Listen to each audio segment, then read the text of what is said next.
Council.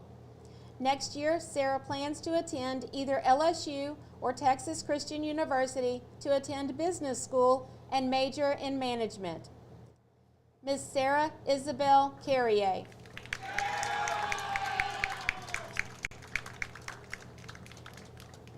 If you are joining us, it is senior night, is the daughter of and Spencer and Kelly Cole. Just getting finished announcing all the seniors. We got some football players out there, dance line members, and cheerleaders. Click it back so you can hear who's being introduced. National Honor Society. Cannon is a member of the Menard Apostles for Christ MAC team and will serve as an extraordinary minister of Holy Communion. Next year, Cannon plans to attend the University of Louisiana at Lafayette to pursue a degree in nursing. Ms. Cannon Leanne Cole.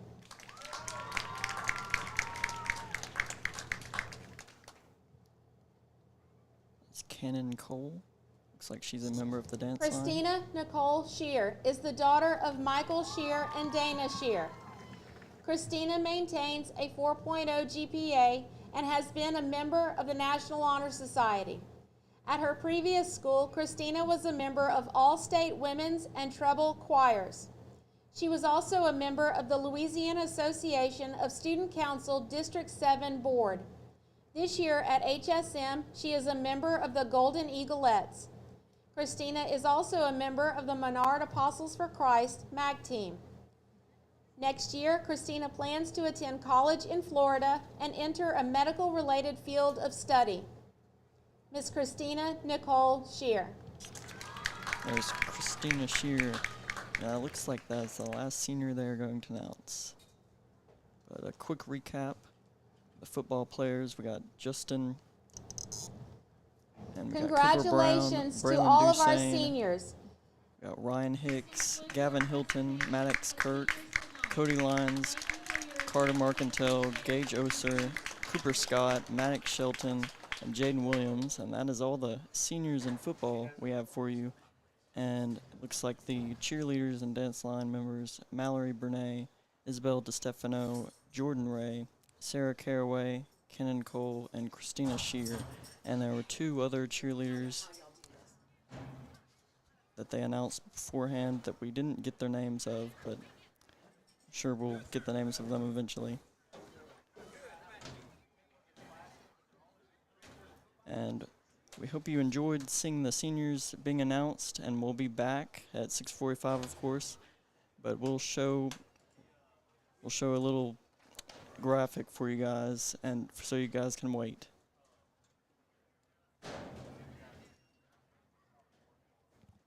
And of course, we're facing off against the Glen Oak Panthers tonight, and this is an important game.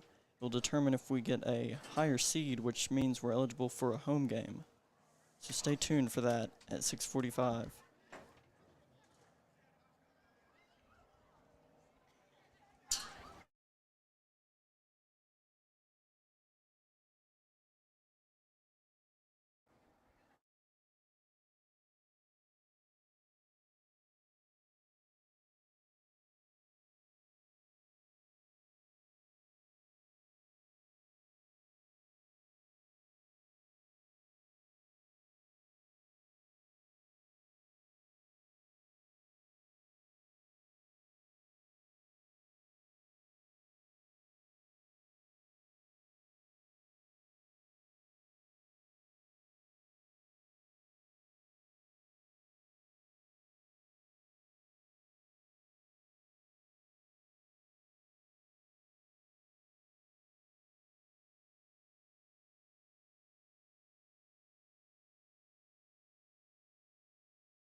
What's your favorite? I have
2-7 this season, and our Eagles are coached by David Perkins and are 6-3. Ladies and gentlemen, tonight's game is played under the rules and regulations. And good evening, everybody, and welcome to your Holy Savior Menard Central High Eagles on 446 Sports, live streaming high school sports throughout the Alexandria, Pineville, and Rapides Parish area. If you're not familiar with us and you're tuning in for the first time, thank you. I'm Tom Boucher alongside John Wolf doing the analyst duties, color analyst duties. We've got our two interns, Jeffrey Owens on camera, and soon you'll see Andrew Beeman out on the field getting ready to interview Coach David Perkins, head coach David Perkins. It won't be long before we have the national anthem and the prayer, but before we do that, this football team is taking the field for the first time tonight as the District 4 2A champions, the undisputed champions and the undefeated champions. They finished their district record 4-0, and it's senior night tonight. In fact, I've got the graphic to prove it. There, let's see, I'll show it to you, and then we'll come back to the camera. But tonight is senior night. Glen Oaks drives up from Baton Rouge, and John, this ought to be a pretty good game. But in my estimation, the Eagles should win this one, with a comfort. Yeah, I mean they're favored, and you look at the records, and you look at last year, and what the Eagles have done this year versus what Glen Oaks. But you can't take this lightly, right? I mean, we're coming off district championship. You got senior night. We had homecoming recently. Glen Oaks is athletic. I mean, look at the game last week, Oakdale, right? We thought Oakdale was going to probably make more mistakes than what they did, and they didn't. They punched us in the mouth in the first half, and we go down 2 scores to a very athletic team. You got an athletic team tonight. Yeah, they're a little undisciplined, and they're going to make mistakes, and we're going to have to capitalize, but you can't take them lightly. So, let's see. I want to they should be down here. Glen Oaks, they play in a difficult league, to say the least, right? Yeah, I mean, they're down in that Baton Rouge area, and that district they play in, I mean, they got some tough teams, so they're used to facing some tough competition week in and week out. So I'm going to tell you their schedule. Their first game was against Broadmoor in Baton Rouge. They lost 12-6. I'm not sure. Broadmoor, they've had good teams in the past, but not as good. No. Denham Springs, what are they? The Yellow Jackets. Yeah, they're a really good football team. Typically, do well. They lost 44-0. Loranger, you see them a lot. Their name 43-19 losers. They beat Collegiate 46-13. They lost to Parkview Baptist 56-6. We know that one because last year we played Glen Oaks in Baton Rouge, went in with a 2-7 record, had to win the game to make the playoffs, and we did, and we were treated to a visit back to Baton Rouge to play Parkview Baptist. Yeah, buzzsaw. And we got blown out in that game last year. Then they played Mentorship Academy and won 20-0. And then they played Port Allen and lost 20-44. Port Allen usually has some really good athletes. And then they played University Lab. Yeah. That's a stud team right there. That's right. Lost 60-7. And they played Madison Prep Academy out of Baton Rouge and lost 48-0. And I can tell you Madison Prep was in the state championship the same year Ash made it up at Natchitoches during the COVID year. And they won the state championship. So, some of these teams you're hearing, while we may not recognize them up here in central Louisiana, there's some stout teams. Beeman. Oh, there we go. Look at that. Just when we needed them. Let me pull this up and get to the Roadcaster. Richard, you got announced by Siri as Richard Beeman calling in. And we know it's Andrew. You go by Andrew. And we see you standing out there on the field at about the 28-yard line, 29-yard line, just waiting on David Perkins to come and do the interview. So when you see him and can make eye contact with him, let him know that we're ready. And as you're standing by, you good with that? All right. Andrew always has a lot to say. Man of many words. Huh? All right, buddy. Hang tight and get your questions together for Coach. And we're going to mute you now, and you just let us know when you're ready. We'll keep an eye on him. So So talking a little bit about this game coming in, the Eagles are 6-3. And Wednesday night we talked about how the Eagles came in unfocused, are not focused last week with all the homecoming stuff. Well, and look, I mean, Oakdale's not a bad team, right? I mean, Oakdale comes in, they got some athletes. I mean, we called them out. They got receivers, running backs, quarterbacks fast. They got a lot of team speed, and they didn't make any mistakes in that first half.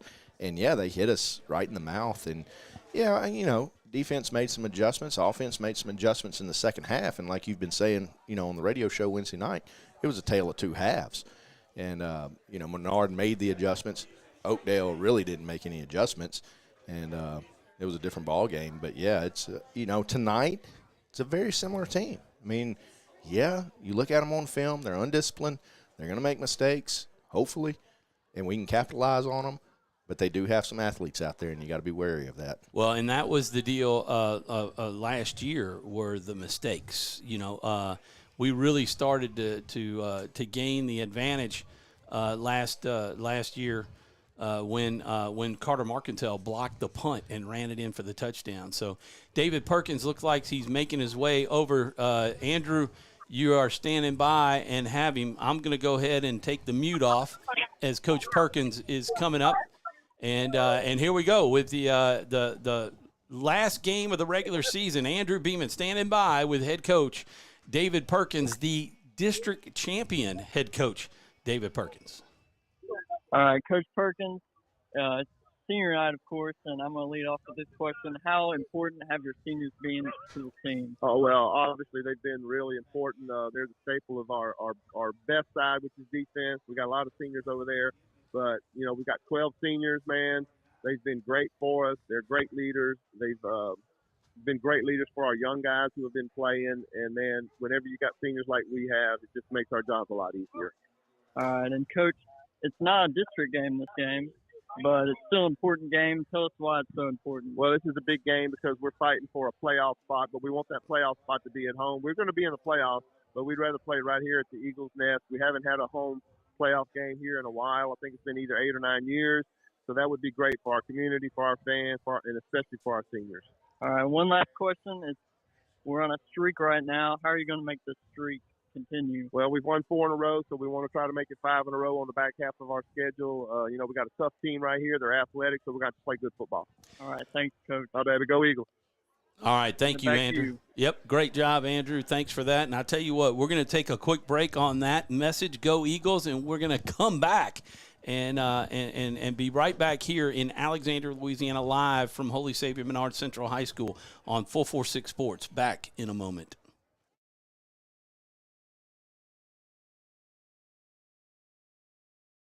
Wherever you are, you're there for a reason. You shouldn't have to make a trip to the branch to deposit a check. Skip the trip and use our mobile app to easily and securely deposit checks right from your phone, day or night, wherever you are or whatever you're doing. Download our mobile app today. Is your vision just not as crisp and clear as it used to be? Are you having difficulty driving, especially at night? Are you over 40 and now needing reading glasses? If so, the trusted eye care team at Wallace Eye Associates is here to help with your family's eye care needs, just like we have been for nearly 40 years. Call Wallace Eye Associates today at 318-448-4488 to schedule your next eye evaluation. It all started with a sketch on a napkin, an idea created by 2 walk-on bench warmers. And after 10 years of hard work and perseverance to turn their dream into a reality, it's the #1 sports bar in America. Welcome to Walk On.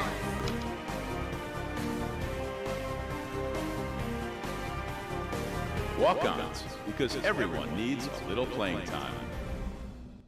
BK Distributors is proud to support high school athletics on 446 Sports. BK is the one-stop shop for trophies, banners, awards, letter jackets, and just about anything award-related. And now, welcome BK Apparel and BK Promotions to the family. For all your spirit apparel needs and anything you need to brand your business. When you think of anything you need with your name on it, think BK. Check them out on Facebook or at bkdistrib.com. BK Distributors, apparel and promotions in Pineville. Appliance Parts Company in Alexandria has all your major appliance parts needs. We sell parts to all major appliances as well as new appliances, including window units, chest, and upright freezers. Appliance Parts originally opened its doors on Lee Street in 1972, and we're now open at a new location on Memorial Drive to serve you better. Stop by, say hey to our crew, and check out our awesome holiday gifts. Appliance Parts, 2208 Memorial Drive in Alexandria next to Target. Open Monday through Friday, 8 to 5, and Saturday from 9 till 12. Hi, I'm Kimberly Harrell, Certified Residential Appraiser. I am currently a leading provider of appraisal services for mortgage lending, employee relocation, estate planning, and community property settlements.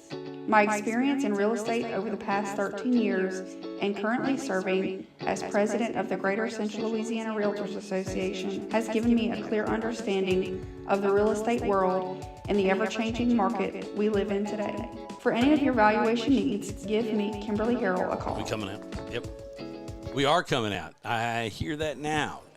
We are back live in Alexandria, Louisiana, at Holy Savior Menard Central High School, the Eagles Nest. I'm Tom Boucher with John Wolf, and we are getting ready for the 10th game of the season.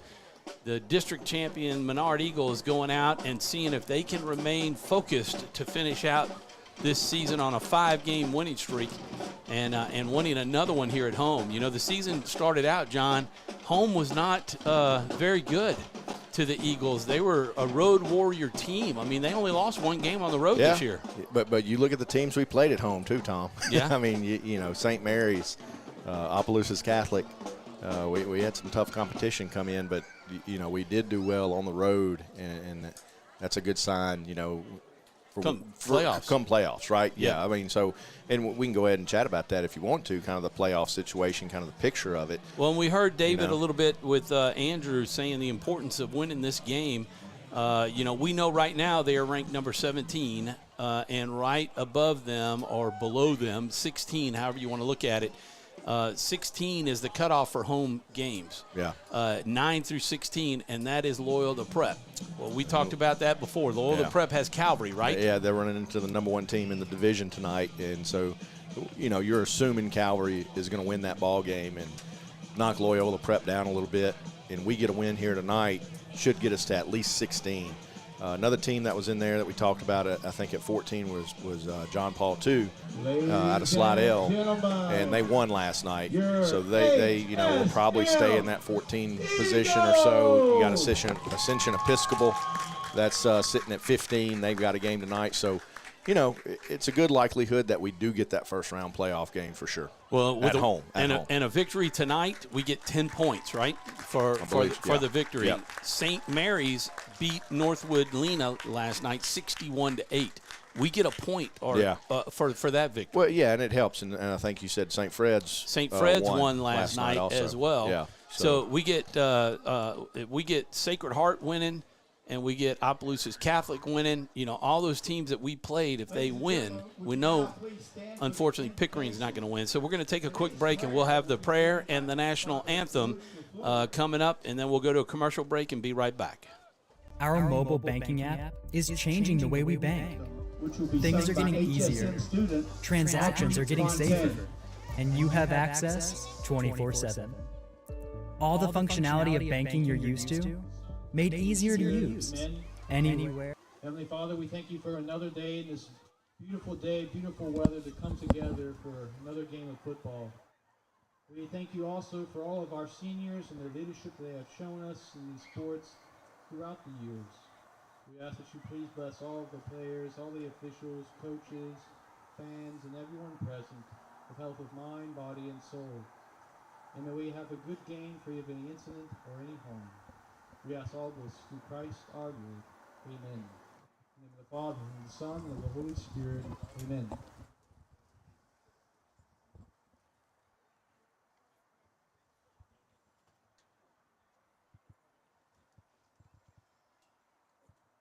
Oh, say, can you see by the dawn's early light what so proudly we hailed at the twilight's last gleaming, whose broad stripes and bright stars through the perilous fight o'er the ramparts we watched were so gallantly streaming, and the rocket's red glare, the bombs bursting in air, gave proof through the night that our flag was still there. Oh, say does that star-spangled banner yet wave o'er the land of the free and the home of the brave?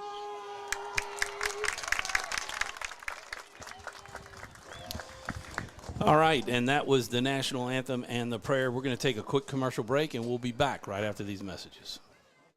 For a lifetime of the best possible vision, look to Wallace Eye Associates, where our tradition of eye care excellence in Cenla spans nearly 40 years. From your next family eye exam to cataract and glaucoma evaluations, trust your vision to the experienced eye professionals at Wallace Eye Associates. Call Wallace Eye Associates today at 318-448-4488 to schedule your next eye evaluation.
Hi, I'm Kimberly Harrell, Certified Residential Appraiser. I am currently a leading provider of appraisal services for mortgage lending, employee relocation, estate planning, and community property settlements.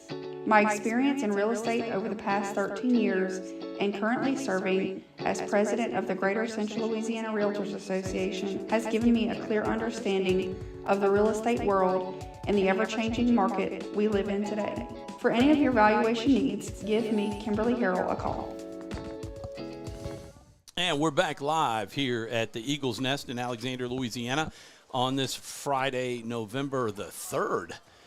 Man, 10 weeks flew by, John. It was just incredible how fast this season went. Yeah, it's amazing. And, you know, I've had fun doing it up here with you, Tom, and calling the games, and something new to me. But, yeah, it is amazing how fast it's gone. And we just had the coin toss. Looks like Glen Oaks won the toss and elected to defer, so they're going to be kicking off to the Eagles. They did. Our captains tonight, number 77 is Cooper Brown, 63 Gage Oser, number 1 Matt Kirk. Cooper Brown and Matt Kirk, who we interviewed Wednesday night, got a chance to re-interview those guys because the first one we did in week 2, we had technical difficulties. And then we finally got things worked out at our new spot at Wildwood Pizza. And then 33, Cooper Scott. We're going to see a lot of Cooper Scott tonight. And Gavin Hilton, who ran like a wild man, the Wild Eagle, and he ran wild last week. Want to give a big shout-out to Valex Federal Credit Union. They are our title sponsor tonight. You can see their logo down in the bottom right-hand corner. They have been with 446 Sports for 2 years.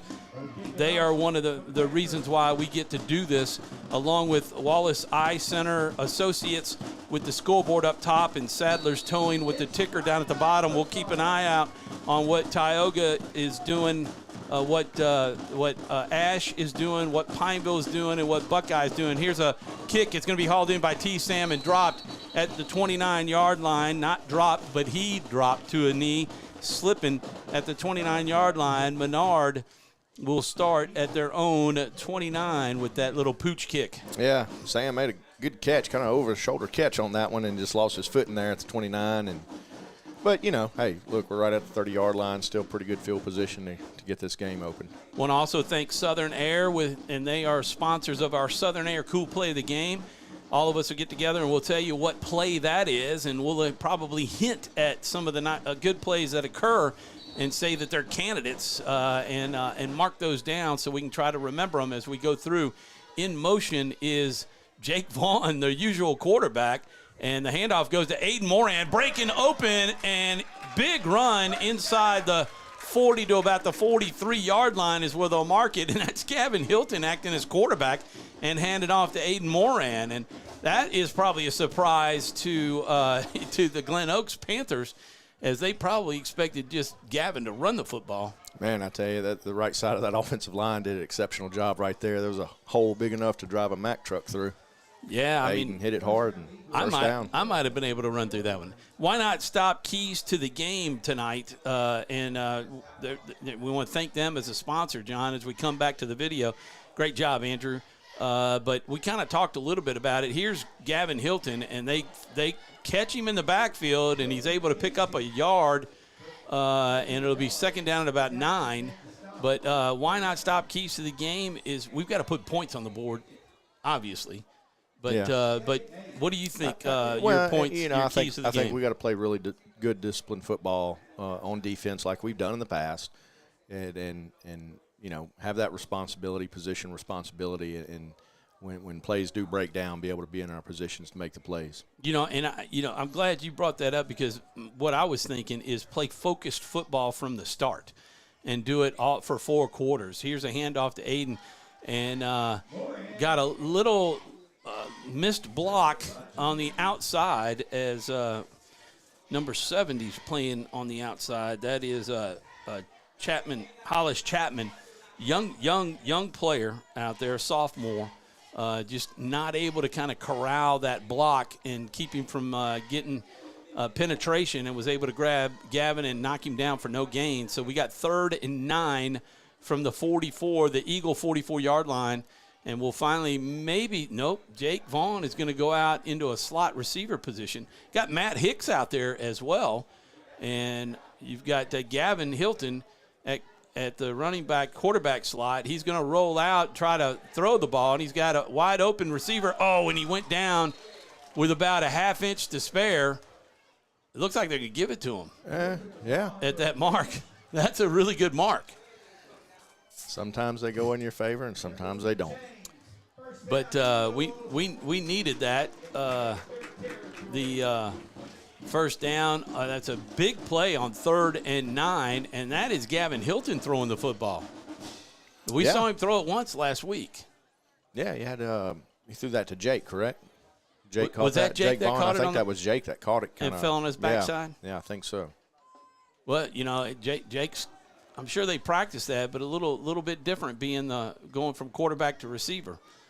And Gavin's going to follow Cooper Scott. He gets hit behind the line of scrimmage. That's number 57, I think, that got penetration. And, you know, for that first play, that was Jeremiah Patillo.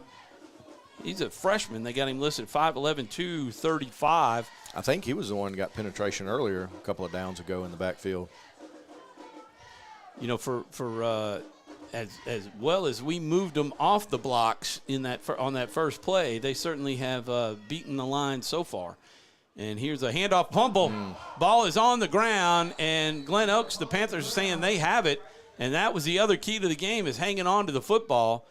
And they're going to say Glen Oaks does have it. So the fumble on the exchange, and you can kind of understand that one a little bit. Gavin handed off, hadn't been doing it really all year long that much. And, you know, a lot of times it takes a lot of practice to get that in the gut. Yeah, it's not a mistake we've seen a lot with Menard this year. You know, they haven't, you know, turned the ball over and fumbled it a lot. I mean, really, you got to go back to the Pineville game, which, you know, was a wet weather game before we really had an issue with fumbles. They made it all the way out to the Glen Oaks 49-yard line. That was 22 yards of offense. Actually, no, 31 yards of offense for the Eagles. Now the defense, there's offsides right there. Movement's going to back it up. Number 58, the right tackle, that is Jordan George, a freshman, 6'2", 280. Just kind of looking at that, John, you can see a very young football team. This Glen Oaks kind of explains a little bit, or could explain a little bit, the 2-7 record. They got an 8th grader listed at quarterback. I don't know if that's him. Number 9, we'll see if he is the quarterback.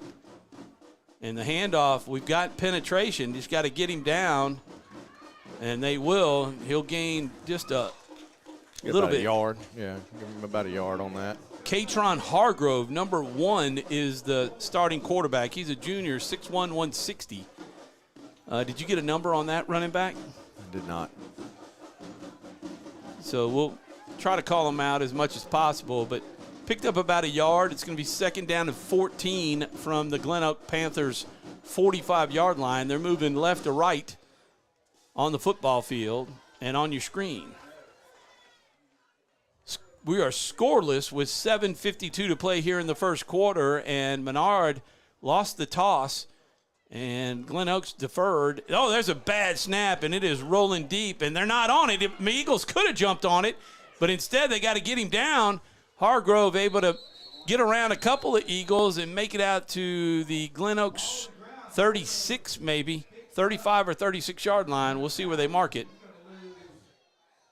And they're going to say it's around the 34, and that's a loss of about 11. I think Glen Oaks may have had an illegal formation here that may be being called, and, yeah, that's what it is. Oh, so that'll bring it back, and they'll mark it back 5 yards, No, huh? they'll decline this penalty, and you can take the result of that play. You know, you don't want to – if you take the penalty, you go back, play 2nd down and move them back 5 yards. You don't want to do that. You want to take the result here and advance the down. All right, there you go. So the play was able to go on. Yeah, it's not a – you don't blow it dead. It's live ball. You know, if we'd have scooped and scored on that, it would have been a touchdown, you know, something like that. So you have the option to decline it. So, folks, if you're just joining us for the first time this year out of the 10 weeks, John Wolf is a 20-plus year veteran wearing the stripes as an official for the Central Louisiana Officials Group based out of Alexandria, Pineville area. And he can join us because his daughter's on the dance line, and then he calls games on the off nights that he's not in the box with us. Looking to throw deep down the sideline. We had him covered. Oh, man. That was overthrowing. Carson Harrison put a little hands on the back. Nothing called, and that's going to set up 4th down and a mile for the Panthers. Yeah, well, and you could see the athleticism on that team. I mean, the quarterback has a good arm, right, and receivers are fast. So, you know, we're going to have to play good coverage like Carson did on that play and bring up 4th down. You could tell Carson was laying back just to make sure they knew where the first down marker was. That's what they're keeping them from trying to get. and the main thing is don't let them get behind you. That's right. You can't give up the big play. It was interesting on that play that Drake knocked down on that 4th down play. They had a receiver wide open. There's a high snap, and they're going to try to get in there. They got a hand on it, looks like, and it's going to take a Panther roll and get down to the 36-yard line. Nice job by Gavin Hilton to let it go by him and not try to mess with it as a den of Panthers were around him, or I don't know, they have pride or den of Panthers. I know Lions are a pride. Anyway, we'll keep it here and not go to a commercial break. 7:17 to play in the first quarter. We are scoreless, and the Eagles will take over at their own 36-yard line.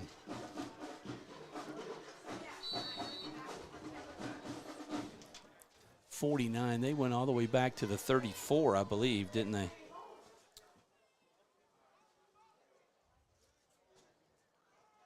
Here's the run. They're playing, linebackers are playing good defense. And the line, that 51 or 57.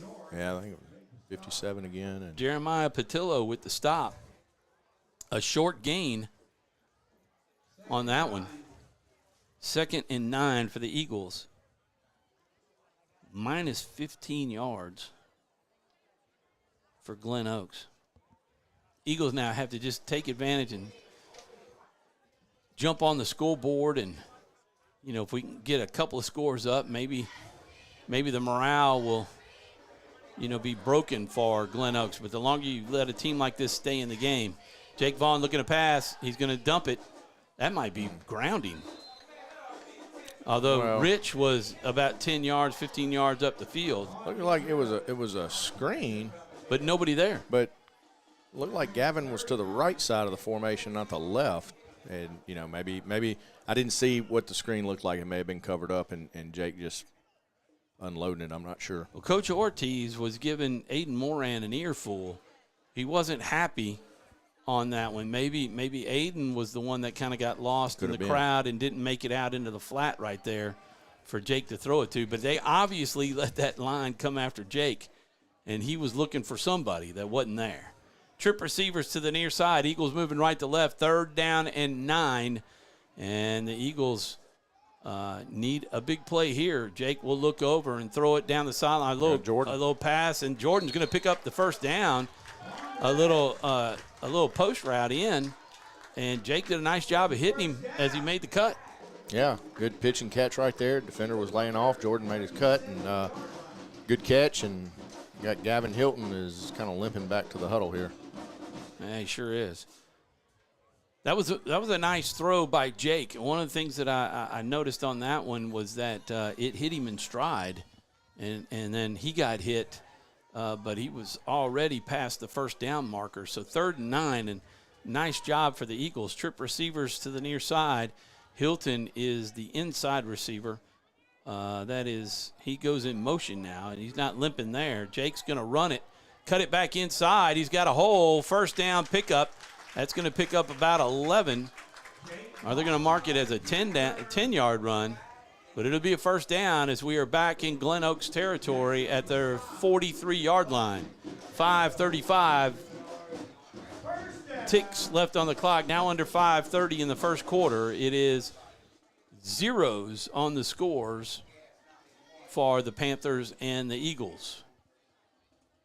Yeah, that was a good hard run by Jake right there up the middle to cut it back in and find that hole. Like Gavin and Cooper Scott in the backfield. Drake Aldridge right up on the line, and they're going to go direct snap to Gavin, and he takes it about 7 yards. We'll call it a 2nd down and 3.5 or so. Got to get to the 34, and they have it just shy of the 37, right at the 37, so 3 yards. Yeah, 3 or 4. 4? Oh, yeah. They got to get to 33. 4:40 on the clock. Eagles are driving. This drive started at their own 36-yard line, and they're already at the Panther 37. And they're going to run that same formation and probably do a direct snap either to Gavin or Cooper. And it'll go to Cooper, and he's got a big hole cutting it to the outside. Tripped up. He's got the first down and then some inside the 30 to the 29-yard line of the Panthers. Jake Vaughn coming out and Gavin Hilton going back in. Starters tonight on the line. I see Gage Oser out there. 66, that is Jack Roy. He's playing right tackle. Or no, he's over center, I believe. Back at center. That is Hilton and Scott. They give it to Scott, and he's up the middle. And with big yardage down inside the 25 to the 24-yard line. Yeah, the Eagle offense is finding something that's working right now in the run game and finding those holes and picking up good chunks of yardage right now. And really good series right here.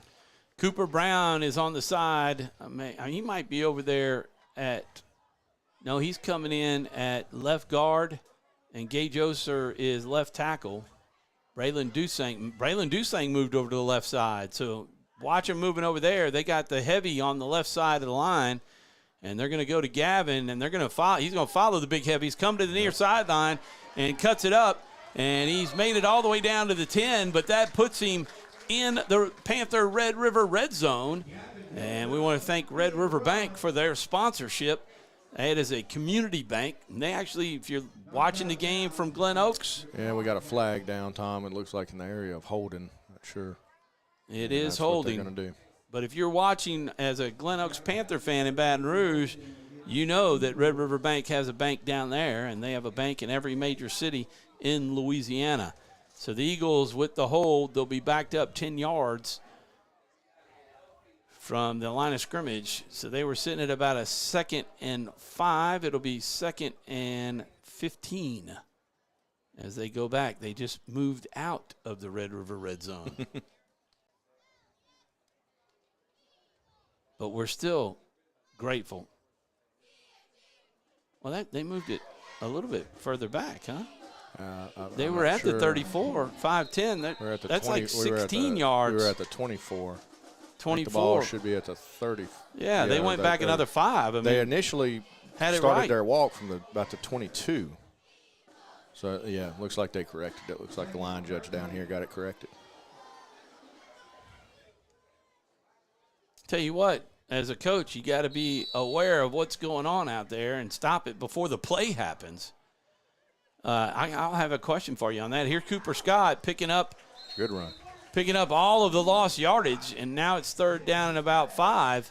But what would happen on that if they ran the play? Would that be an official's fault? Would they go back and replay it, or it's done? It's done. Once they snap it, it's done. Yeah, you got to pay attention, right? Mistakes made, like I said, it's sometimes they're for you, sometimes they're against you. You know, in the calls, and it's you can't go back and replay it. We've got 2:29 on the clock and counting, 0-0. 3rd down and about 6 for the Eagles. The snap is to Gavin Hilton, and he's trying to follow close to the 1st down. He might have it. I think he's going to be about a yard short, maybe. Yeah, it looks like it. It'll be 4th and 1. They're in field goal range, but I think they probably go for it here and just put a challenge to the offensive line and say, if y'all can't push the line back to pick up the 1, they're back in the Red River Red Zone now at the 19-yard line of the Panthers. They're going heavy on the right-hand side. You can see Drake Aldridge lined up there, and then Matt Kirk and Cooper Scott. He's got the 1st down and a little bit more and hanging on to the football. And that's going to set up 1st and 10 from the 17-yard line with 1:30 left on the play clock. I mean, the game clock. Yeah, if nothing else, this drive has really taken some time off that clock. Yeah, only 2 drives. I mean, I kind of like this. I mean, just no need to really throw the ball unless they had to. They got that 3rd and 9, a couple of them off of passes. but everything else has been on the ground, and just eat the clock and put points on the board. The direct snap goes to Gavin Hilton. He follows Cooper Scott, and he's going to break it in, and he may beat him one man to beat. Oh, he's going to take him out at the 5, but that's going to be a 1st and goal. Number 4 on the tackle is Darius Gross, the senior, 5'8", 155, about the same size as Gavin. Gavin couldn't stiff arm him enough to give him just a little bit of a crease to get by him. It's going to be marked at the 5-yard line, 1st and goal from the 5 with under 50 seconds. They'll get at least one play off here. Gavin did a good job on that run. It was going inside. He saw it was kind of congested in there. He bounced it out and was able to pick up good yardage on the outside and almost had him a touchdown. Eagles trying to put 6 on the board and hopefully 7 with the extra point here in the first quarter and take the lead. Something they've been able to do for most of the game, or toward this end of the season. Cooper Scott's going to be stopped shy of the touchdown. He's going to pick up almost half. It'll be 2nd down and goal when we start the second quarter, because I don't think they'll get a playoff. I think the coaches will kind of just sit tight, and the Eagles are walking back, and we will go to a commercial break. We're tied at 0, but the Eagles are threatening, and we'll be back to see what they do on a 2nd down from and goal from the 3 as we start the second quarter. We'll be back right after these messages. Our mobile banking app is changing the way we bank. Things are getting easier, transactions are getting safer, and you have access 24/7. All the functionality of banking you're used to, made easier to use, anywhere, anytime, and more secure than ever. Simple, seamless, safe. Download our mobile app today. Time for a red, white, and cool summer event at Southern Air Heating, Cooling, and Plumbing. Right now, you can save on a new energy saving system. No money down, 0% interest, and no payments till June 2024. Call Southern Air Heating, Cooling, and Plumbing or visit us online.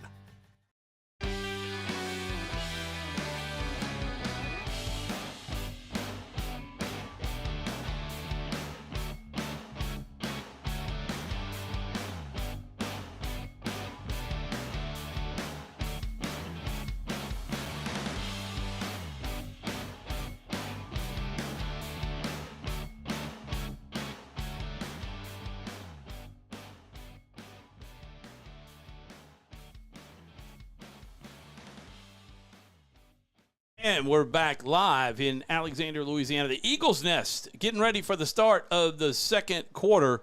Eagles have a 2nd down and goal from the Panther 3-yard line as we need to push this ball into the end zone and take the lead.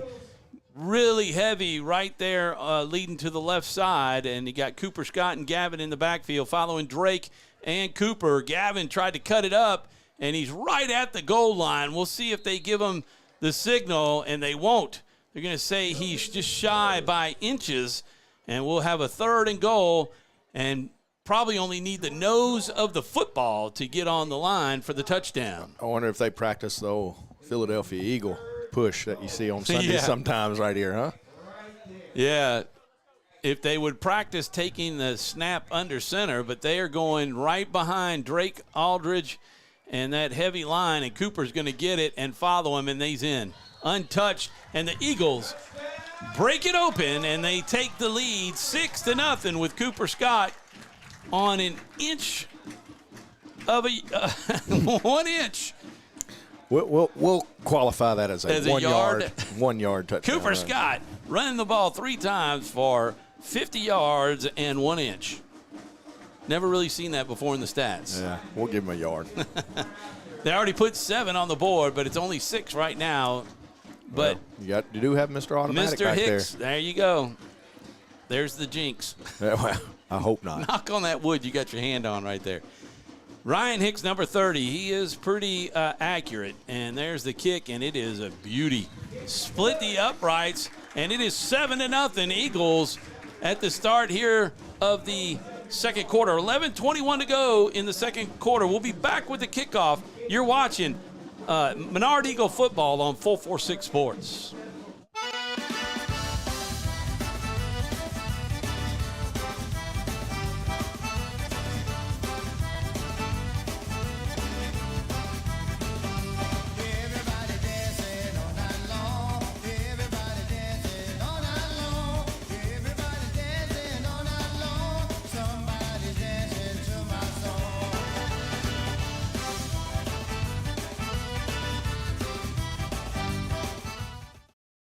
For a lifetime of the best possible vision, look to Wallace Eye Associates, where our tradition of eye care excellence in Cenla spans nearly 40 years. From your next family eye exam to cataract and glaucoma evaluations, trust your vision to the experienced eye professionals at Wallace Eye Associates. Call Wallace Eye Associates today at 318-448-4488 to schedule your next eye evaluation. And we're back live in Alexandria, Louisiana, the Eagles Nest. Couple of updates. The Tioga Indians beat the Grant Cougars last night 46-6. Tioga having a great season this year and headed to the playoffs. Ash are playing West Washita, and they lead at 7-0. Here's the kickoff, and he's going to be stopped at about the 35-yard line.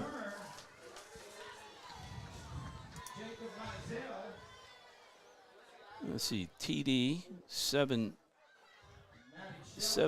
The Eagles had 64 yards and probably a little bit more than that because they lost that 10 and then picked it back up. Yeah. So, but I only give them 64. I don't really count all that stuff. Right now, the defense for Glen Oaks, the offense, they've had it one time. They're getting ready to start their second drive of the ball game here with 11:11 to play in the second quarter. And they were minus 15 on their first drive.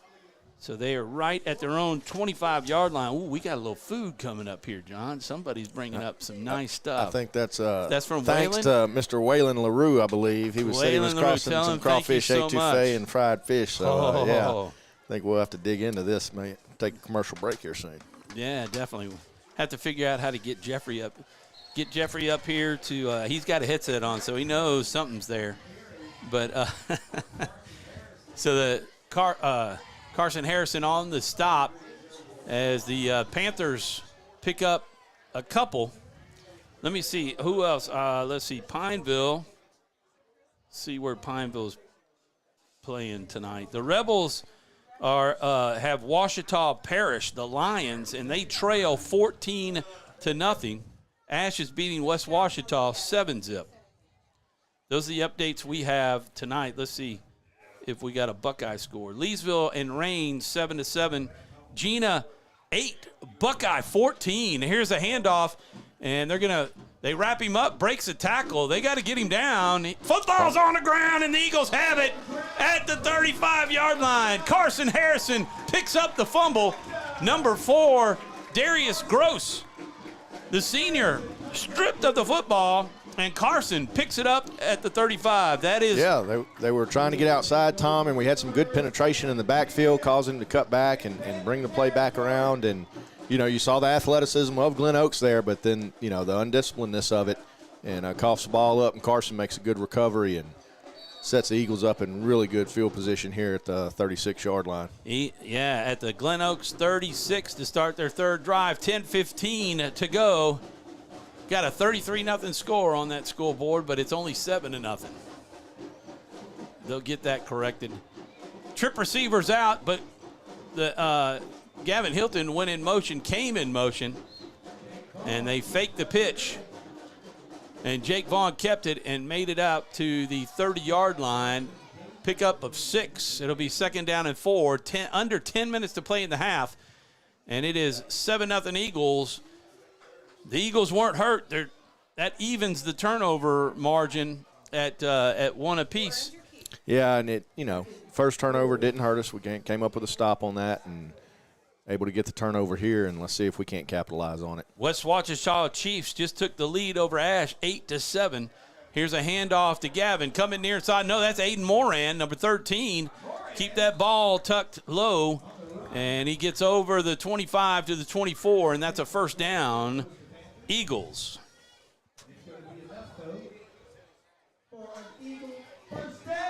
Yeah. I'm smelling and wanting to eat and talk at the same time. But I was looking to see if they brought any drinks up, but they haven't done that yet. I don't know, but we need to go to we need a timeout or something. We're going to go to a commercial. Jeffrey, we'll go to a commercial if you want to come up here and grab something real quick and bring it down there when we go to the commercial.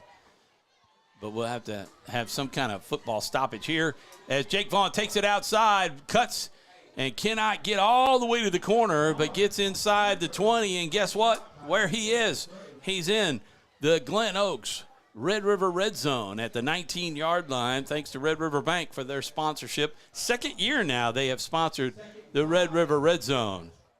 Hopefully they'll be back with us and maybe join us all year long for the nearly 300 broadcasts that we will do this year across all types of sports and around central Louisiana. I think I heard y'all talk the other night. Y'all had over 500,000 total views in 446 Sports this year. Wow. Yeah. So Jake Vaughn hands it off to Aiden Moran.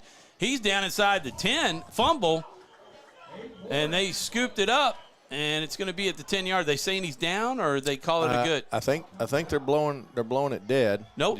They're giving the ball. No, they just turned it over. Yeah. Man. Turned it over. Second turnover of the night for the Eagles. They got all the way down to the 10-yard line. 26 yards of offense, but it's no good when you don't keep it. Glen Oaks takes over at their own 10. Let's see what the defense can do. They've got 8:09 to go here in this first half.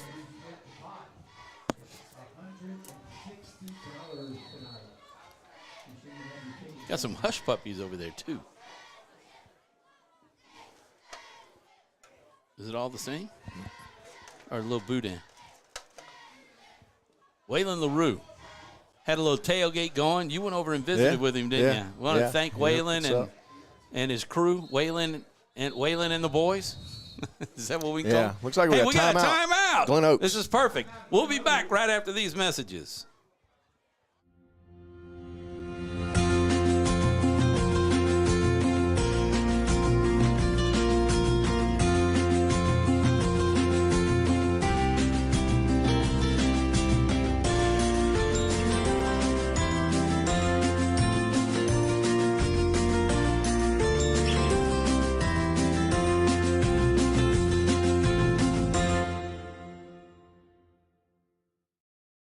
Time for our red, white, and cool summer event at Southern Air Heating, Cooling, and Plumbing. Right now, you can save on a new energy saving system. No money down, 0% interest, and no payments till June 2024. Call Southern Air Heating, Cooling, and Plumbing or visit us online.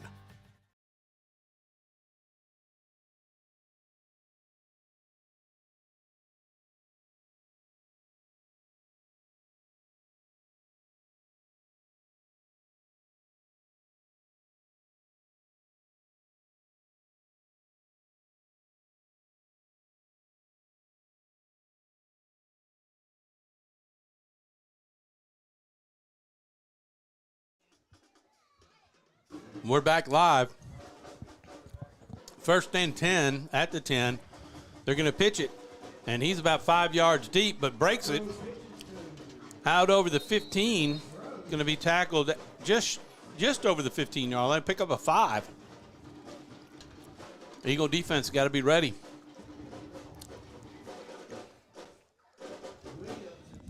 .750 and counting. Oh, excuse me.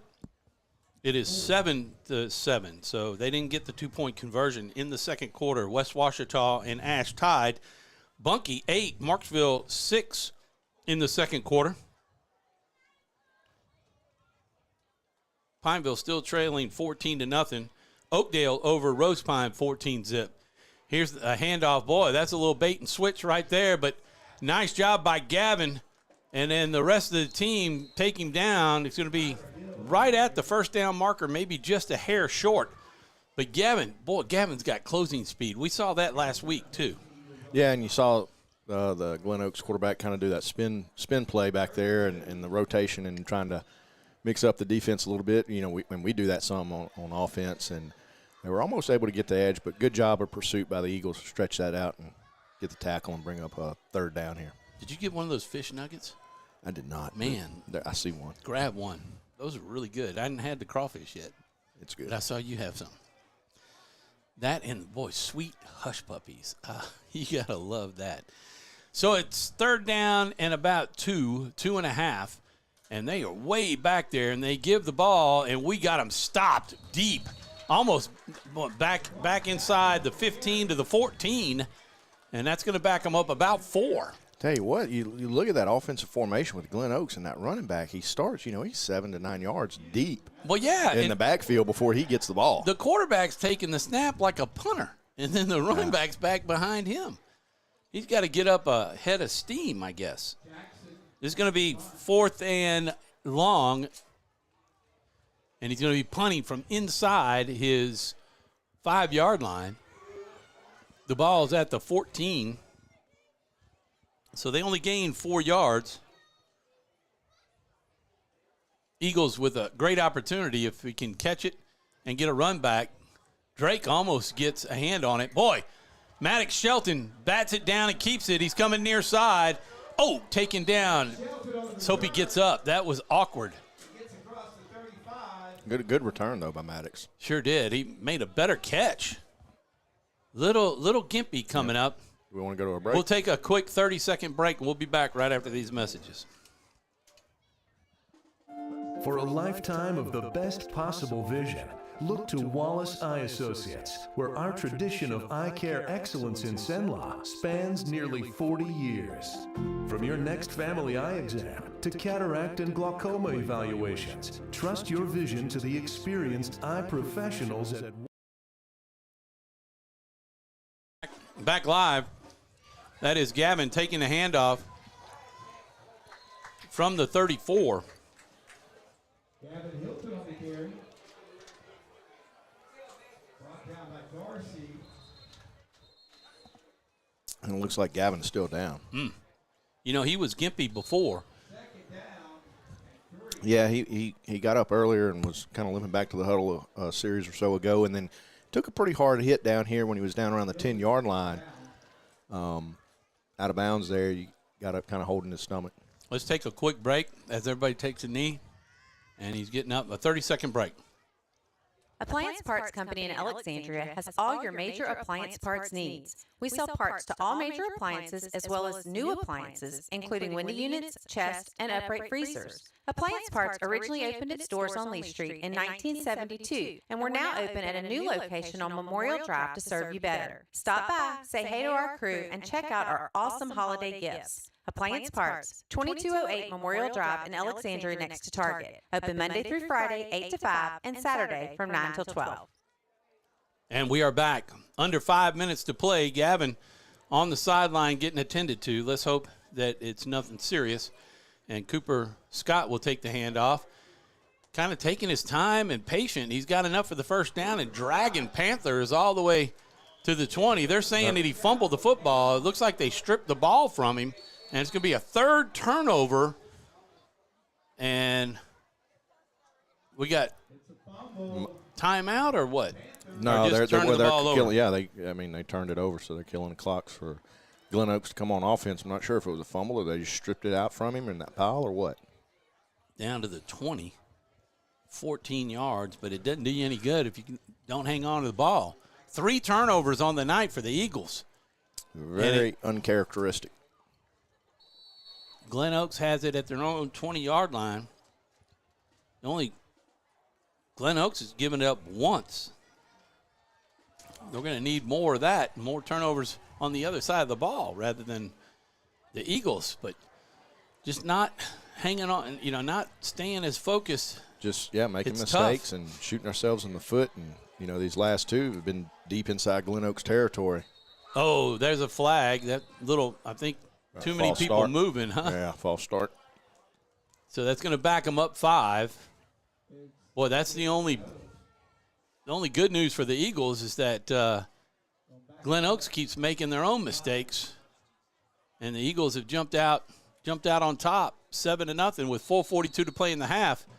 And not exactly Matt Hicks coming in the game. They're going to give Braylon Dusang a little rest. Sure, they wanted more points on the board to be able to give some guys a little bit of rest tonight. Maybe we'll see at halftime they'll make the adjustments they need to make. Don't forget, in 4:42 at halftime, Jeffrey will come up and join Andrew, and they'll take over with the dance line showing that and another penalty. They're going to give it. Menard going to give it back for lining up. No, I think we got a timeout. Timeout, Glen Oaks. Their second timeout of the night. We'll take one ourselves. We'll be back right after these messages. Buying car insurance for the first time can be overwhelming. Do you have enough coverage? Are you paying too much? Will someone be there for you when the unexpected happens? I'm Jason Hall with Farm Bureau Insurance. You may think it's easier online, but why wait? We're here to help you make sure you're covered. When it comes to car insurance, we have the answers, and we may have rates that save you money. So talk to Hawk at 318-791-HAWK or online at talktohawk.com and let us help you protect your biggest investments.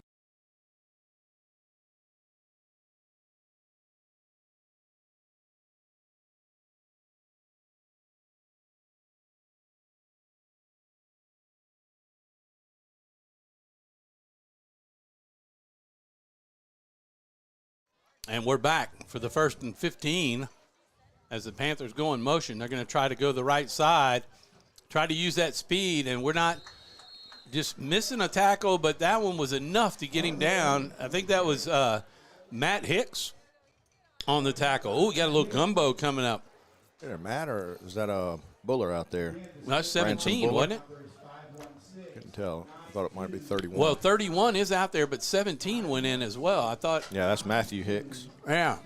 I thought I saw him over there coming out from diving to make the hit. We'll see. We'll keep a better eye. The number 22 in the game. Is that that's Jack Simpson. Simpson, yeah. Oh. I think we got a false start again. Courtney Wolf, a little lucky tonight. Y'all better go buy some lotto tickets with that winning. That's her second one. That's her second one this year. This year? Yeah. Man, oh man. I need to give her money to buy me a lotto ticket. But she is the winner of the whatever it is, the pool. Yeah, the split the pot. Split the pot. Nice. Sweet. Congratulations, Courtney. Yeah, that's much better than the first one. First one was like $45, but here's looking to pass, trying to go up the middle. Now he's going to try to run it. Got a man open, and nice job by the defense. Carson Harrison making some big plays tonight as he was open. Yeah, well, I think the quarterback was going to number 7 on that route. Is that Darius Williams, and number 8 kind of came underneath his own teammate and went up for the pass and bobbled it. He did have number 7 was open right behind him though. So they're going to have a third down and extremely long. I mean, this drive started at the, 15? No. Yeah. No, at the 20. No, it started, around the 20. Around the 20, and they're all the way back to the 10. Yeah. Right now they have minus 2 yards of offense because they keep going backwards. And right now they're minus 10 on this drive. So they're going to look to throw. If we can get penetration, get after him. There's a shot over the middle, and nice job on defense as 2 defenders. That was Asher Davis came back. Yeah, and Branson Buller. And Menard with 3:24. They're going to stop the clock because the timeout is there. They're going to take a timeout. We will too. The Eagles lead at 7-0 with 3:21 to play, and Glen Oaks going to have to punt on 4th and long. It all started with a sketch on a napkin. An idea created by 2 walk-on bench warmers. And after 10 years of hard work and perseverance to turn their dream into a reality, it's the #1 sports bar in America. Welcome to Walk On.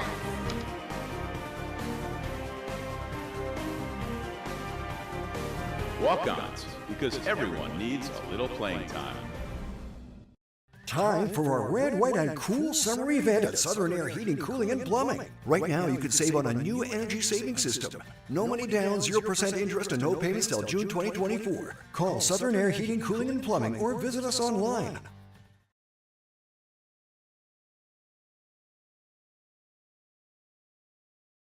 Back live. 4th down and 20.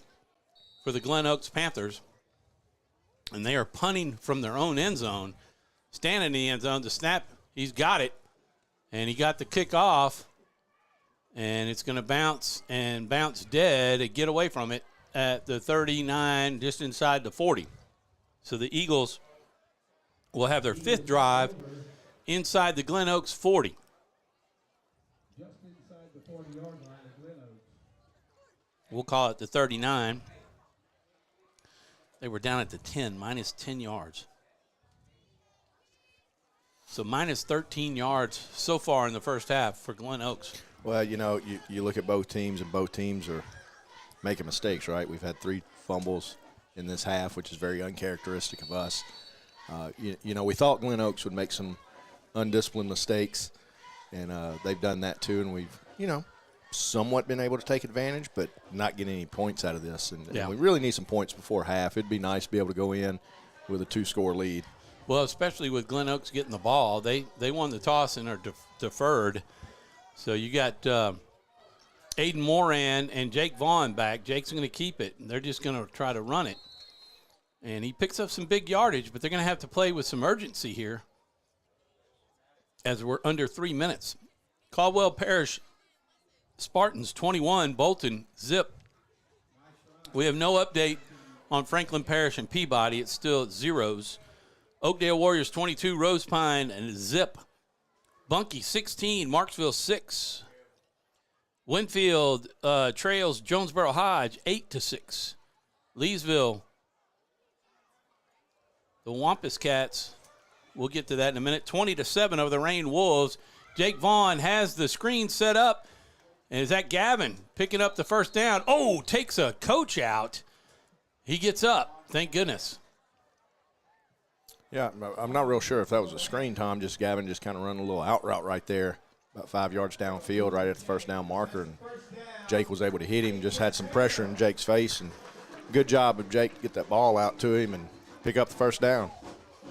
I don't know. Yeah, that was a coach.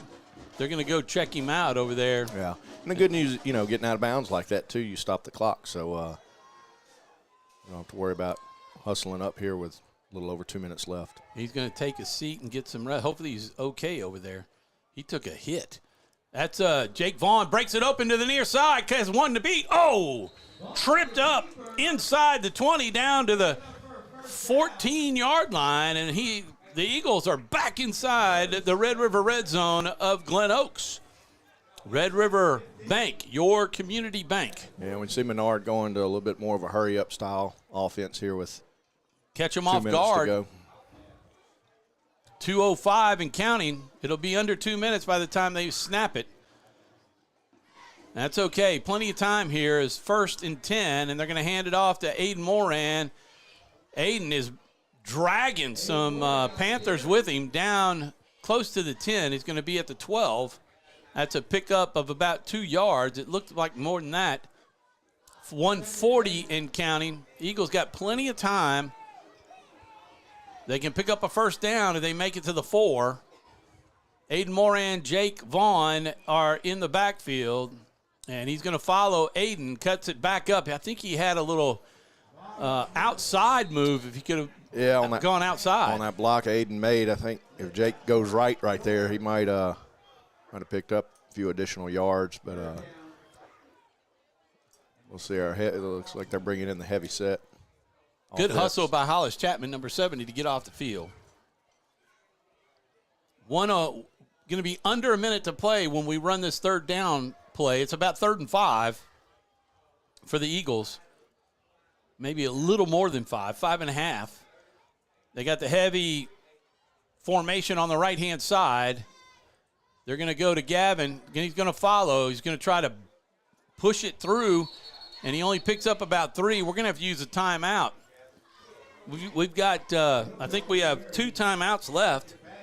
35 seconds and counting unless we're going to kick a field goal. Yeah, that brings up, 4th, or we're going to bring in, let the clock run down and then call it. And we don't have to bring in Matthew Hicks to get a field goal. I have a feeling this is the direction Matt Hicks is already in. Glen Oaks is calling this timeout.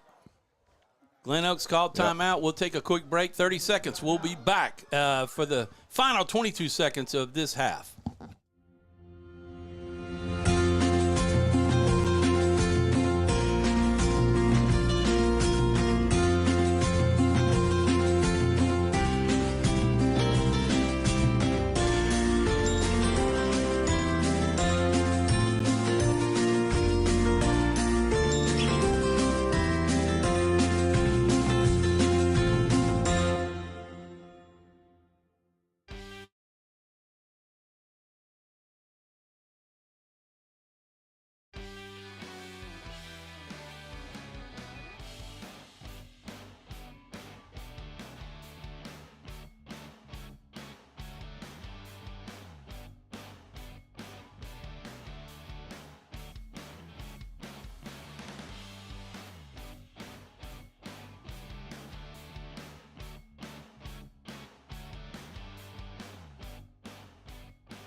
back live in Alexandria, Louisiana, Eagles Nest, home of the Menard Eagles. 22 seconds on the clock. 7-0 Eagles lead. Matt Hicks with a 26-yard field goal attempt. The snap and hold are good. So is the kick. It splits the uprights, and the Eagles take a 10-zip lead with 22 seconds left, and we'll be back with the kickoff. You're watching Menard Eagle football on 446 Sports. Our mobile banking app is changing the way we bank. Things are getting easier, transactions are getting safer, and you have access 24/7. All the functionality of banking you're used to, made easier to use, anywhere, anytime, and more secure than ever. Simple, seamless, safe. Download our mobile app today. It all started with a sketch on a napkin. An idea created by two walk-on bench warmers. And after 10 years of hard work and perseverance to turn their dream into a reality, it's the #1 sports bar in America. Welcome to Walk On.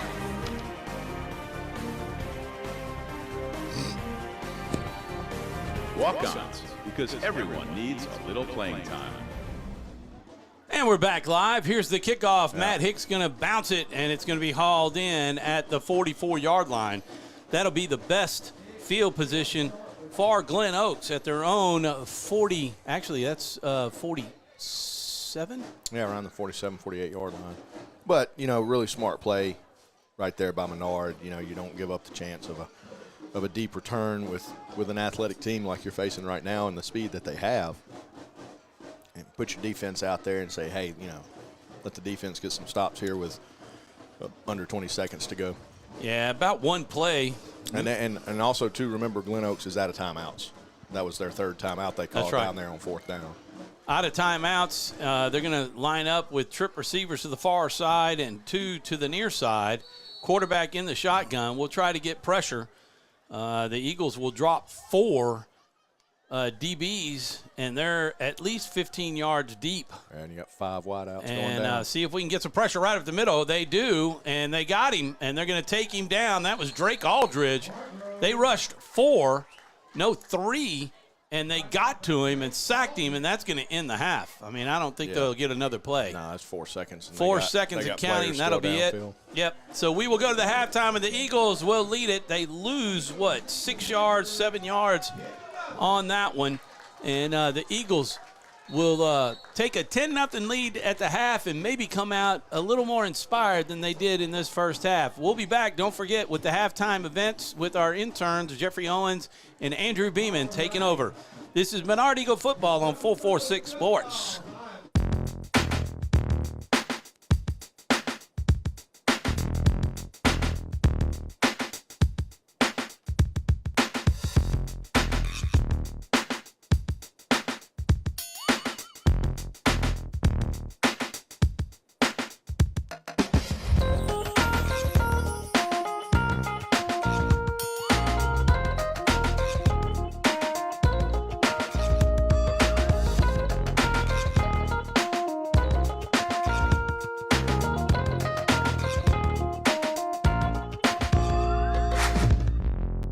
Distributors is proud to support high school athletics on 446 Sports. BK is the one-stop shop for trophies, banners, awards, letter jackets, and just about anything award-related. And now, welcome BK Apparel and BK Promotions to the family. For all your spirit apparel needs and anything you need to brand your business. When you think of anything you need with your name on it, think BK. Check them out on Facebook or at bkdistrib.com. BK Distributors, Apparel and Promotions in Pineville. Appliance Parts Company in Alexandria has all your major appliance parts needs. We sell parts to all major appliances as well as new appliances, including window units, chest, and upright freezers. Appliance Parts originally opened its doors on Lee Street in 1972, and we're now open at a new location on Memorial Drive to serve you better. Stop by, say hey to our crew, and check out our awesome holiday gifts. Appliance Parts, 2208 Memorial Drive in Alexandria next to Target. Open Monday through Friday, 8 to 5, and Saturday from 9 till 12.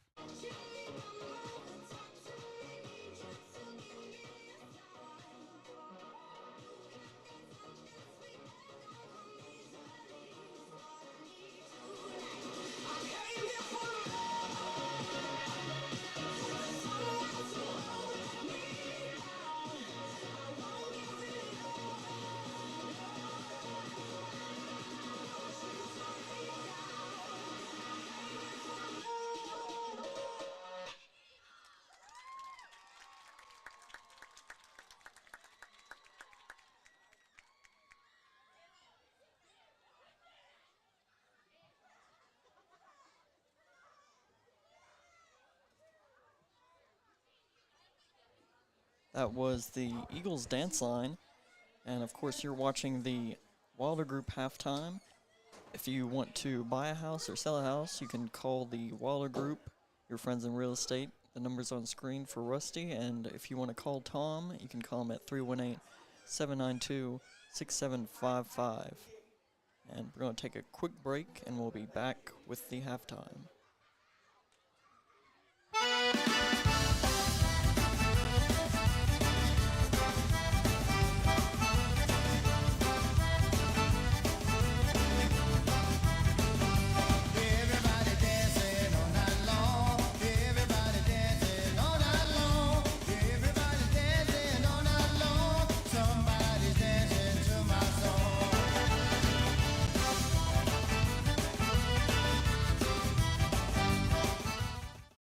Hi, I'm Kimberly Harrell, Certified Residential Appraiser. I am currently a leading provider of appraisal services for mortgage lending, employee relocation, estate planning, and community property settlements. My experience in real estate over the past 13 years and currently serving as president of the Greater Central Louisiana Realtors Association has given me a clear understanding of the real estate world and the ever-changing market we live in today. For any of your valuation needs, give me, Kimberly Harrell, a call. Wherever you are, you're there for a reason. You shouldn't have to make a trip to the branch to deposit a check. Skip the trip and use our mobile app to easily and securely deposit checks right from your phone, day or night, wherever you are or whatever you're doing. Download our mobile app today. Is your vision just not as crisp and clear as it used to be? Are you having difficulty driving, especially at night? Are you over 40 and now needing reading glasses? If so, the trusted eye care team at Wallace Eye Associates is here to help with your family's eye care needs, just like we have been for nearly 40 years. Call Wallace Eye Associates today at 318-448-4488 to schedule your next eye evaluation. And we are back at the Eagles halftime, Wilder Group sponsored halftime. And if you can see, what is that, Jeffrey? Well, this is the District 4-2A football championship trophy, which Tom just tossed in my lap, but it's really cool, and it's nice to see it after all the hard work and efforts we put in this year. Yeah, and I think David Perkins, Coach Perkins, was holding that up last game. I think you saw that. But we have a special interview we recorded last week to show you guys. Who did we interview, Jeffrey? Last week? Or who do we have interviewed? Oh, we have for this week. Yes. Oh, we had the robotics team, I believe. So it was a good interview, and it's a very young group, but they're coming together, and they're excited, and they're successful. So, I mean, it's something to be excited about. Yeah, and I think you told me that the junior high group is bigger than the high school group. So yeah, they have a lot less high school people than junior high. Yeah, and you'll see I went to a little meeting and got some footage of them building robots. So hope you enjoy this little short robotics interview. I have Colin, Joey, right? And Trip. So let's just, Colin, what grade are you in? I'm in 8th grade. Joey? I'm in 7th. And Trip? I'm in 9th grade. Okay, so we have a little diversity here. Trip, what is the robotics team about? Like, what do y'all do? What's the goal? Like, what are y'all doing on a regular basis?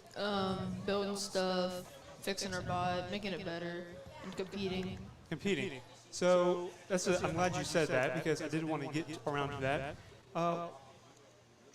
Jolie, what does the competition look like? Like, what are y'all doing? Like, how does that, what are y'all doing? I've never been to a competition. Oh, really? This is my first year at it. Oh, dang. So, Colin, what's it like? We do competitions for VexVia, and district competitions we have a course, and we have robots that we designed for the course to fill out special needs, and it just tests how good we are at problem solving for specific problems. How much time does it take, Trip? Like, how much per week, how much time do y'all spend working on these robots? Is it like daily or maybe one meeting a week, or how does that work? We have like 2 meetings a week, and they're about like 2 hours each. So. Okay. Colin, what do you like? So it's just a simple robot, or like something that has a task in mind. You're building it to do a specific thing. Is that what you would say? Yes, sir. Okay. Well, Jolie, who is the sponsor of this beautiful group? Miss Shepherd is. Miss Shepherd. So how has she been? I know you're new, so maybe Colin. How has she been? How has she helped out with y'all's growth and development? What does she do for y'all's group? She helps guide us when we have a problem that we can't particularly overcome. She'll help push us in the right direction, and she helps buy us the parts we need.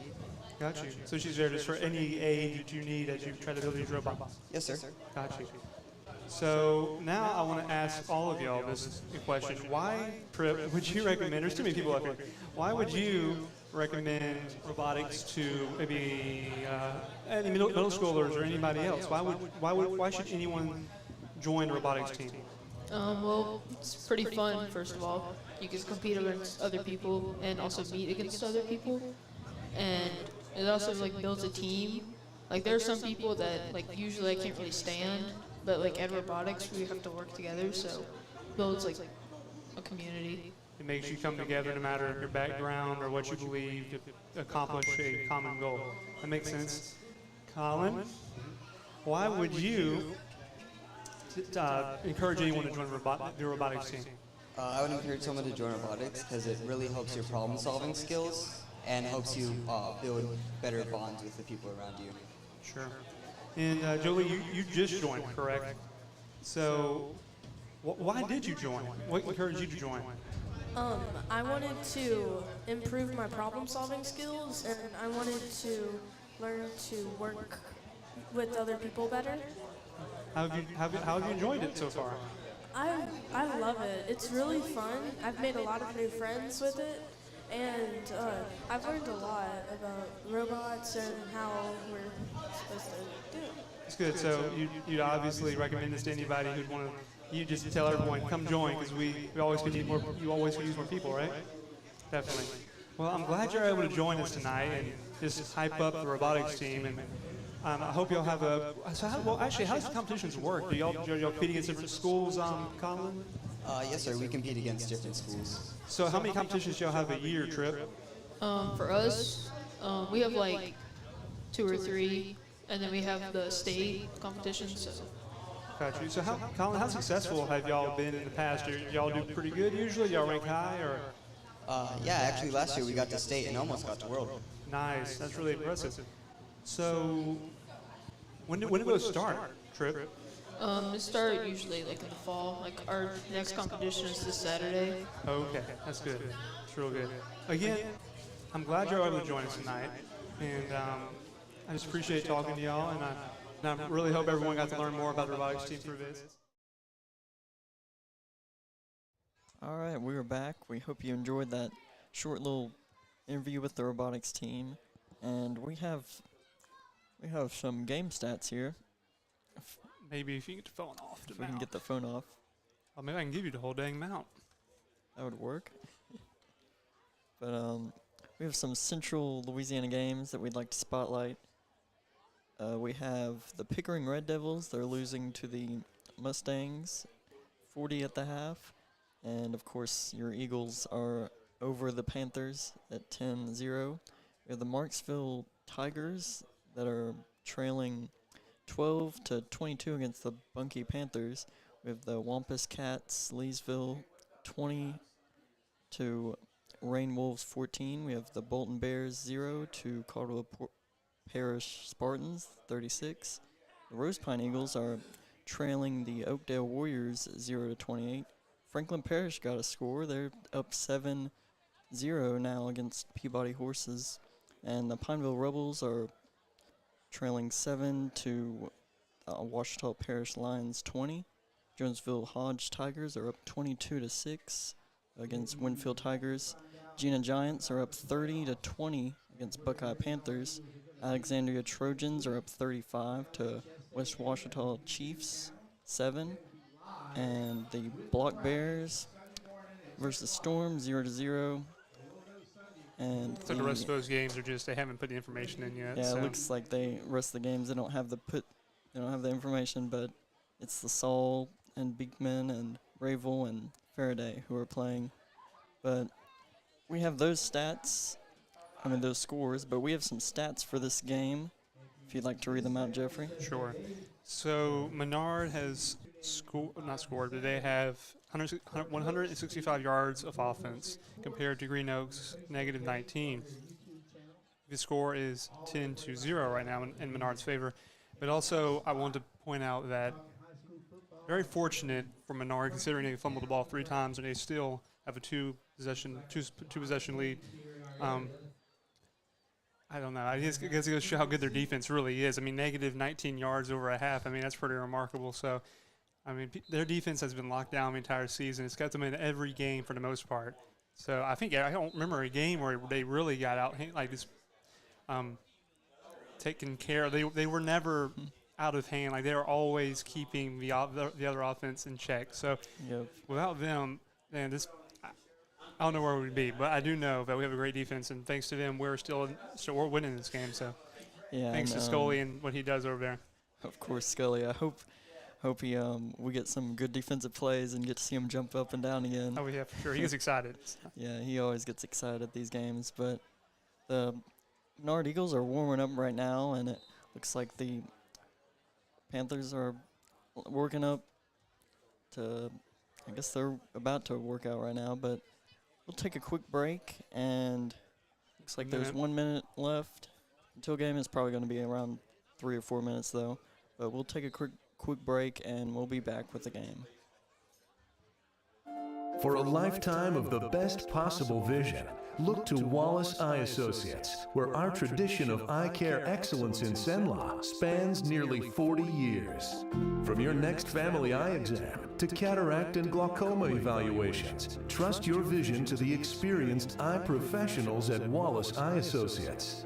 Call Wallace Eye Associates today at 318-448-4488 to schedule your next eye evaluation.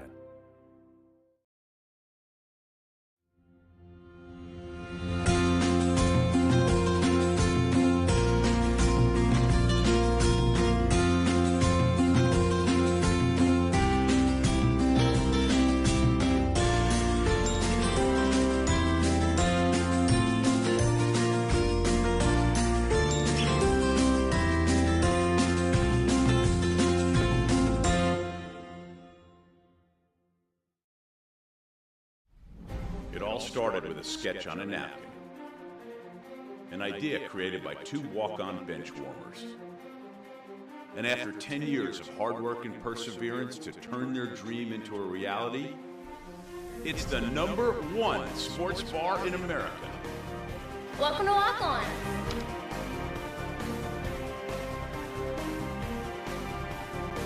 Walk-ons, because everyone needs a little playing time. BK Distributors is proud to support high school athletics on 446 Sports. BK is the one-stop shop for trophies, banners, awards, letter jackets, and just about anything award-related. And now, welcome BK Apparel and BK Promotions to the family for all your spirit apparel needs and anything you need to brand your business. When you think of anything you need with your name on it, think BK. Check them out on Facebook or at bkdistrib.com. BK Distributors, Apparel and Promotions in Pineville. Appliance Parts Company in Alexandria has all your major appliance parts needs. We sell parts to all major appliances as well as new appliances, including window units, chest, and upright freezers. Appliance Parts originally opened its doors on Lee Street in 1972, and we're now open at a new location on Memorial Drive to serve you better. Stop by, say hey to our crew, and check out our awesome holiday gifts. Appliance Parts, 2208 Memorial Drive in Alexandria next to Target. Open Monday through Friday, 8 to 5, and Saturday from 9 till 12.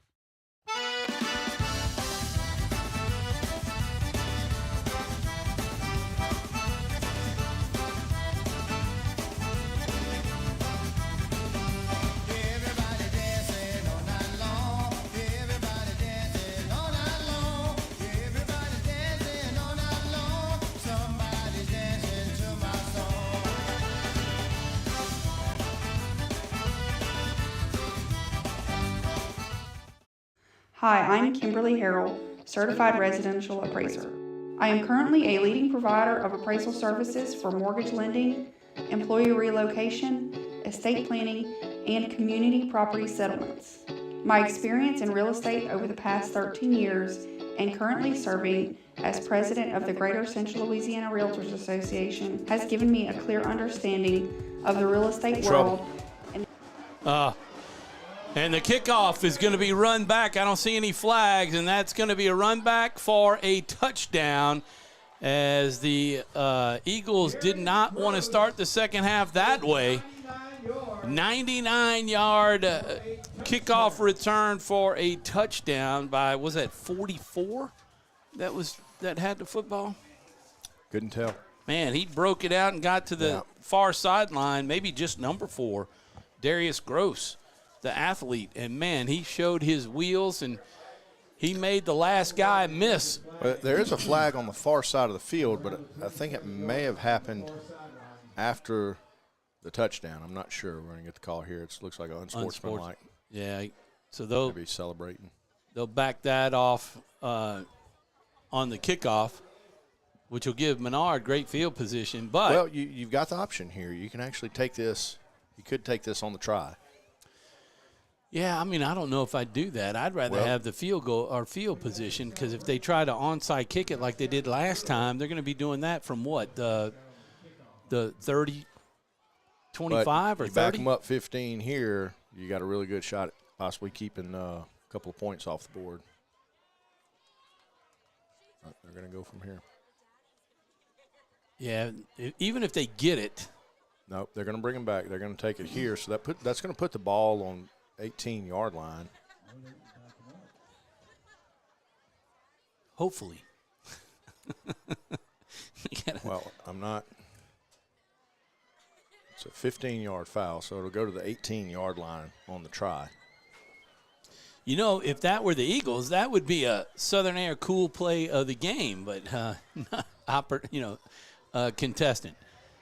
But yeah, it looks like but it won't be. Take it on the try, and I mean, obviously, you kick from here. It's a very difficult kick. If you go for 2, it's you got to get 18 yards and possibly keep 2 points off the board. Man, the 3 turnovers didn't kill us, but this is.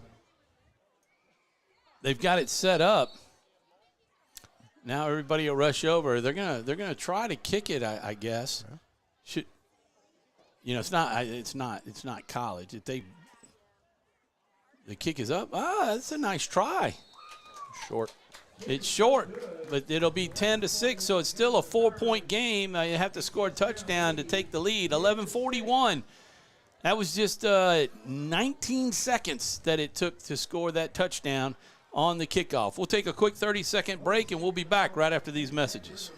Appliance Parts Company in Alexandria has all your major appliance parts needs. We sell parts to all major appliances as well as new appliances, including window units, chest, and upright freezers. Appliance Parts originally opened its doors on Lee Street in 1972, and we're now open at a new location on Memorial Drive to serve you better. Stop by, say hey to our crew, and check out our awesome holiday gifts. Appliance Parts, 2208 Memorial Drive in Alexandria next to Target. Open Monday through Friday, 8 to 5, and Saturday from 9 till 12. And we're back live for the kickoff. Avoyles 40, Pickering nothing at the half. Eagles lead at 10-6 here, as Eagles will get their first opportunity in the second half, and they're going to need to take it down and score, man. They got them a ball game right now. This is not the way they wanted to start the second half. The defense kind of held, but the offense gave the ball over 3 times in the first half. Yeah, and just letting them linger around, not putting them away, and shooting ourselves in the foot. And we got to play better this second half. And they're going to onside kick, which they did the first time. And they got to run it right down. Gavin Hilton gets it at the 20, going straight up the middle. See if he can break one himself. He's going to be taken down at the 50, and it'll be Menard's football right at midfield. It's a good return. Hauled in at the 20, about a 30-yard return for Gavin Hilton.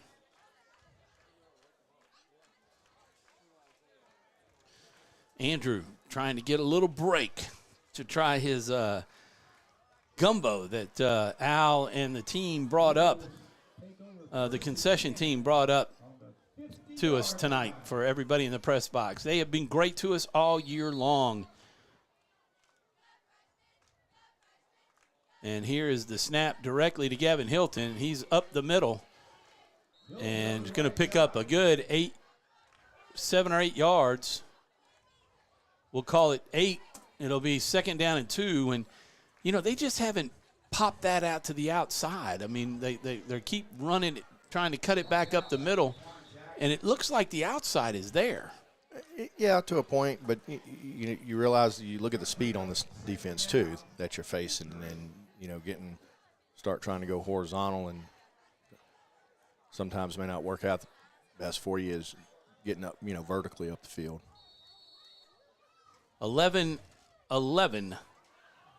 left on the third quarter clock. So, I mean, not just barely going to be under a minute right here, and the Eagles have the football. Gavin Hilton cuts it back up the middle, trying to go outside there, and he's running sideways, but he's over the first down marker, and it'll be 1st and 10 Eagles.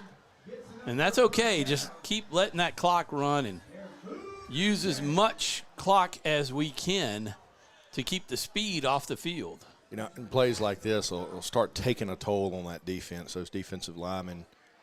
It runs up the middle like that, it'll start taking its toll and tiring these guys out, and might see that later on in this half. Delta Charter 44, block 6. Peabody trailing Franklin Parish 9-0. We've got a timeout. Looks timeout, like Glen Oaks. Glen Oaks going to take a timeout real early in this one. We'll take a 30-second break, and we'll be back right after these messages.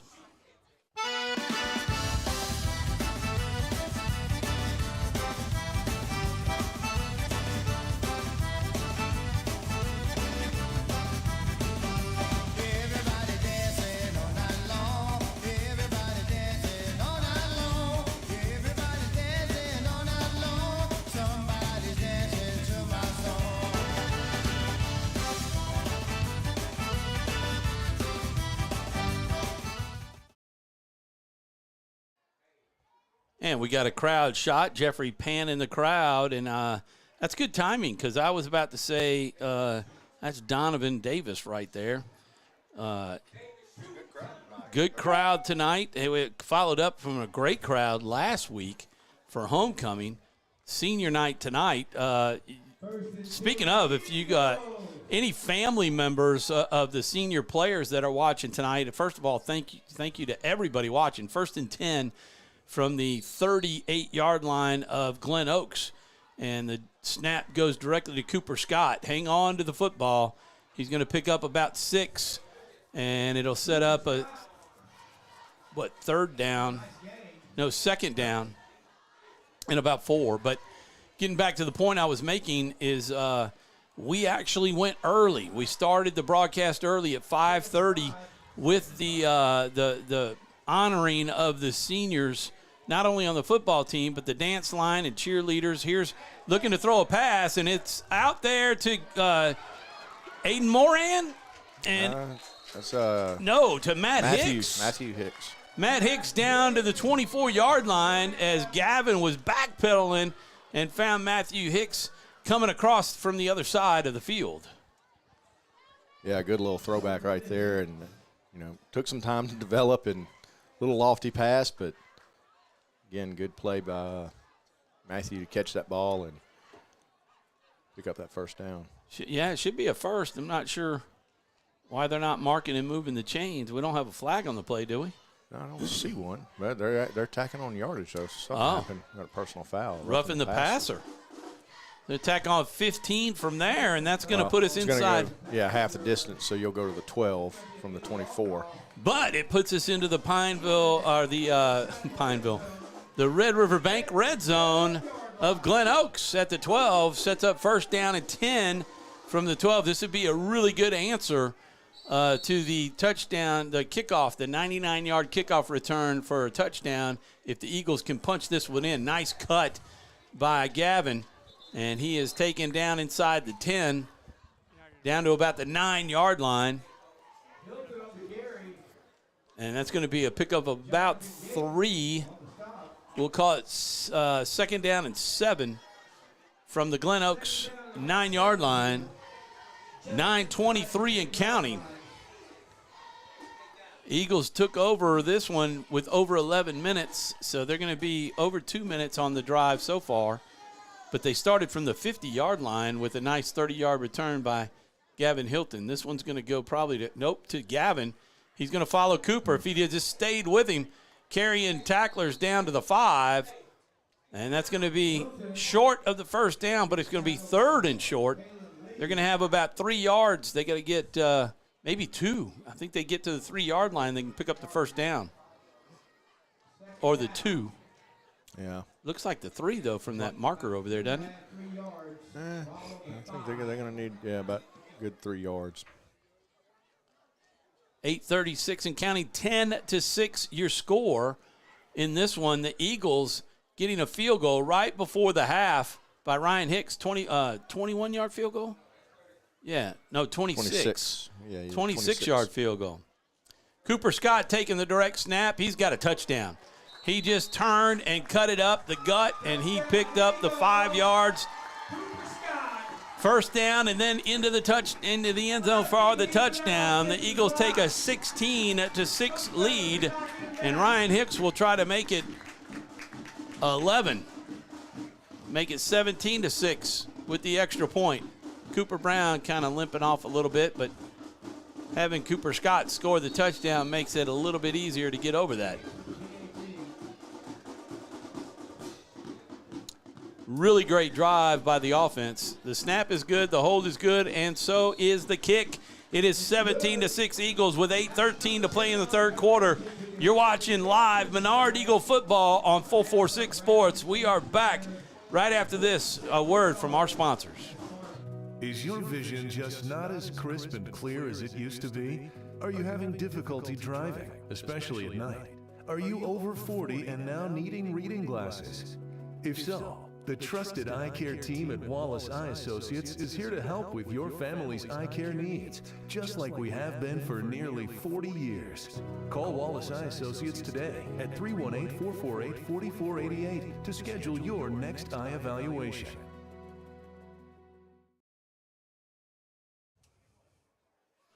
And we're back live at the Eagles Nest in Alexandria, Louisiana. Menard doing what they needed to do, answering a 99-yard kickoff return for a touchdown with a touchdown of their own. 50-yard drive with Cooper Scott finishing off the last 5 just straight up the gut.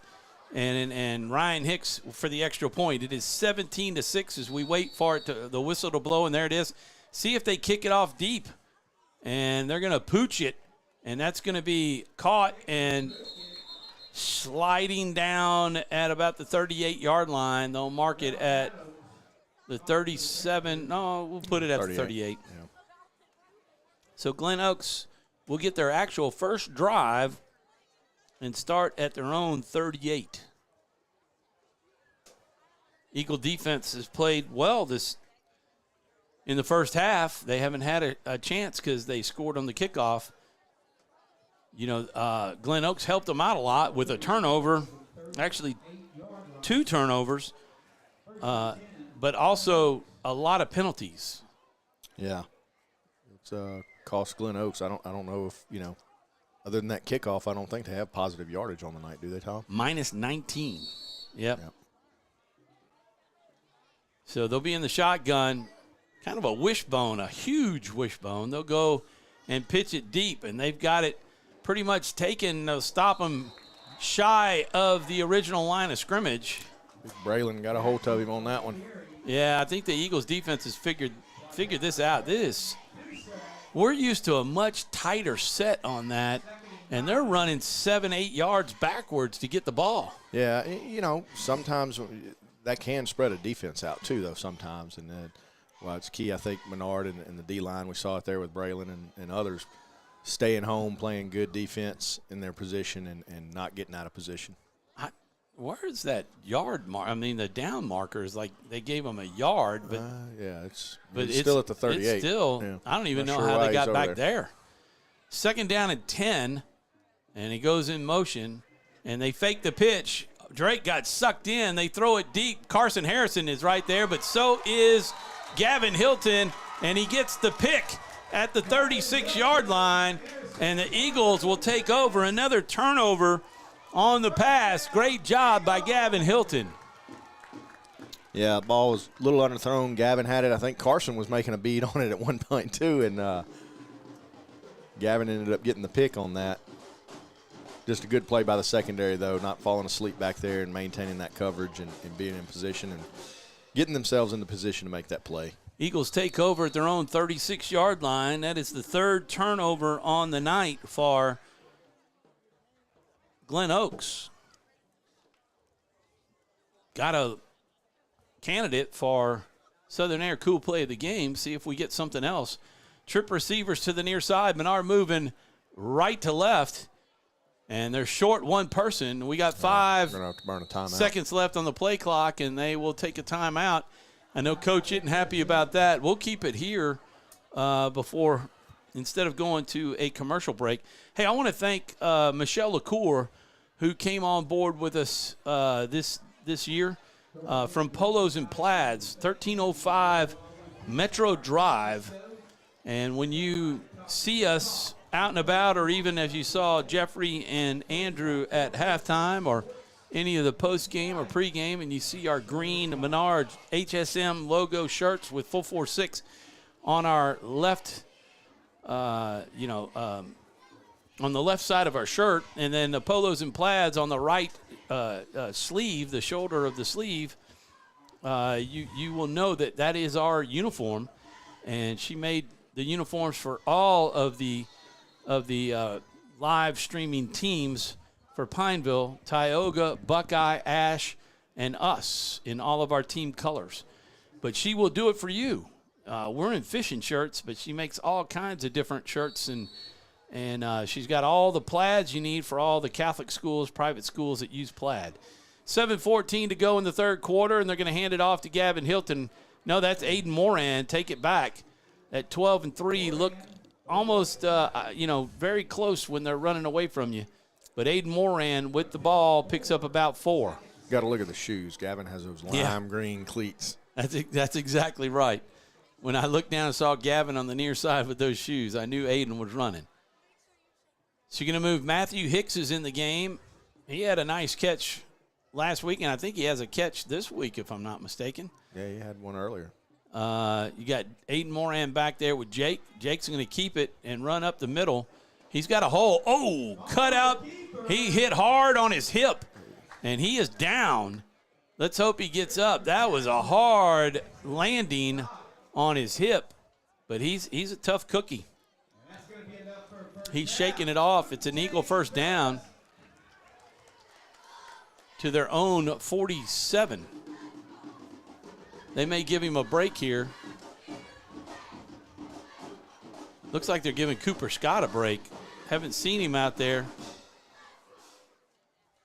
Trip receivers to the far side. Jordan Rich all alone with man coverage. If they can get him burned. Oh, the ball gets by Jake. He's just going to slide on it at the Eagle 34. That is a huge loss. 5-10, about almost 13 yards. 13, yep. Yeah, that's, can't have those mistakes. Second down and 23 with 5:38 to play in the third quarter. Eagles have a 11-point lead, 17-6. We'll try to get some updates for you. Here's a throw. Oh, and he was taken down. That was Hollis Chapman, his man, and Jake is down. He went down hard again for another 5-yard loss down to the 30. It looks like he was about to have his throwing motion. I think maybe he tried to tuck it at the last minute when he got hit, or he got hit while he was trying to throw it. But good job not to lose the ball on that. Yeah. As he was getting hit. How he hung on to that. Man, Hollis Chapman was driven around by the defender, and then he just reached around and grabbed him and knocked him down. But you're right. He was in the action of throwing the football, And it is 3rd and forever. Hustling up to the line. Hurry up. Our play clock's running down. Yep. They get the snap off. They hand it off, trying to come near side. Get a block. He's got a hole, and he's taken down at the 43.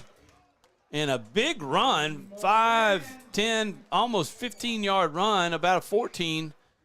But it's still going to leave us with 4th and extremely long, and we'll probably have to punt it. Yeah, it makes those mistakes pretty critical. So we made it to the 43. Ended up with only 7 yards there on the drive. Matthew Hicks will punt it to Ryan Hicks, number 30, the senior. Snap is high, but Ryan has it. Kick is up. And it's going to be touched. Go get it. Go get it. Number 4's got it, and he might have the edge. He's got some speed, and he runs out of bounds. Man, oh man, oh man! They touched it, and was that Gavin that had a shot at it? But I don't think he realized that it was touched. Yeah, I don't know if they knew it was touched or not. And Matthew Hicks had gotten down there as a long snapper, and of course you got Ryan back there. You know, Ryan's got some speed too, and that's good in your punter. And Ryan, he's not afraid to hit somebody on a return. So Glen Oaks will start at their own 48. Thank goodness he ran out of bounds. 3:34 to play in the 3rd quarter. And we'll see what kind of setup we have here. Okay. Got a Matthew Hicks, number 17, coming in for Dusang. Last week, I think we had, was it Hicks going in or was it Wyatt? Harwood was going in. But corners are giving a lot of room out here. Sure are. There's a delay of game. It's going to be 5 yards back. And the Glen Oaks Panthers just keep giving Menard a break. Menard gives a break. Panthers give it right back. We'll take it. 17-6. 3:34 to play in the 3rd quarter. Here's the snap. Oh, it's on the ground. He picks it up. He's going to try to run it, and they got him tangled up, and he's going to be sacked back there. Is that Ben Good? No, that was Drake. Drake Aldridge with the sack. Yeah, able to get a piece of him and grab onto him while he was getting blocked and wasn't going to let go and dropped him for the sack. All the way down to the 35 of Glen Oaks. They started at the 48. Chuck Perkins. He's producing the Tioga game, and he's got time to text me. Well, Tioga they played last night. They played Grant last night. My scoreboard, he saw our game, the scoreboard. He's checking in. He saw 17-6, but I haven't updated it yet. I thought he was going on the road with Doug up north. Oh, I think he did because there's a pass over the middle. It's caught. Nice. Tackle. Oh, Gavin Hilton had him, and he lost him. And he picks up the 1st down. What a nice play by the Panthers all the way to the Menard 40-yard line. And they needed a whole football field almost to get a 1st down there. Yeah, they needed about a 3rd, and they got it. You know, he was open, and defenders were playing kind of off coverage a little bit and keeping everything in front of them and had a shot at him and just flat missed the tackle and let him go. And, again, you know, they're an athletic and speedy team. You can't take that stuff for granted. You know, he's just got way too much equipment if he can watch my game and produce theirs. So here he is, the quarterback, number 1, Gross, coming down the near sideline, out of bounds at the 30. And you saw his speed. We've seen it. That's one of the athletes we talked about as keys to the game. That was actually Hargrove, Katrin Hargrove, number 1. Gross is number 4. But Hargrove cut the corner, picked up 9. It'll be 2nd down and 1. Eagles have an 11-point lead, 2:25 left in the 3rd quarter. And they've got to regroup here. Got to make their tackles when they have him wrapped up in the back. Here's a cut up the middle. 33, Cooper Scott hanging on. He's got the first down and down to the Eagle 25-yard line. That was number 15. That is Jaquan Jackson, a freshman, 5'8". How many times I've said freshman on their team? It's quite a few. 22 coming into the game. That is Jonathan Gayton Jr., and he is a junior, 5'9", 162. 152 and counting in the third quarter. Eagles by 11, 17-6. Trip receivers to the far side of the field, one to the near. The pass is over the middle, right over the hands of T. Sam Bricata. Bricata kind of caught off guard with that one. That pass was quick. Yeah, just a little quick slant inside route there and pitch and catch and picked up over 10 yards. They're into the Red River red zone, Menard's Red River red zone, down to the 11. They can pick up the first down. Eagles D, see if they can stop them here. Handoff up the middle. Fumble! And the Eagles have it. That was Asher Davis who got through and hit the running back and knocked the ball out. And Ben Good comes up with it. What a big, big play. That is a candidate for the cool play of the game. Asher Davis creating that fumble and Ben Good coming up with it. Two players that we haven't talked enough about all year. Yeah, I don't know about that. They've been carrying the load on that defensive line all year. And Asher Davis, a lot of times unsung hero right there in the middle over the nose tackle position. And tell you what, he was able to beat his block and wreaked havoc in the backfield on that one, caused that turnover, and Big Ben Good fell on it. And what a key play inside the red zone. And Glen Oaks was driving and threatening right there. Menard 12-yard line. See if they can hang on to the football. I think it was Hilton that got the handoff and made it out to – they're saying the 15? Yep, giving him the 15. So pick up about 3 or 4. 3. Be 2nd and 7 with 52 seconds left. They pick up the first down. Actually, well, they could let this the clock run out yeah, after this. Yeah. Take it to the end of the quarter. 80. Is that 82 coming into the game for the Eagles? Hunter Vaughn. Yeah, sure enough. Direct snap, and Gavin is. He's going to get up. Man, that kid is tough. That's about a 1-yard gain, but that was a wonderful tackle. Yeah. By the Panthers. That was number 4. Boy, that was gross. That's the one who has a 99-yard kickoff return. That's an athlete right there. Absolutely. And Gavin's taking some hits. He took some last week in last week's game, but he's tough and he's he can holding play. his wrist. Yeah.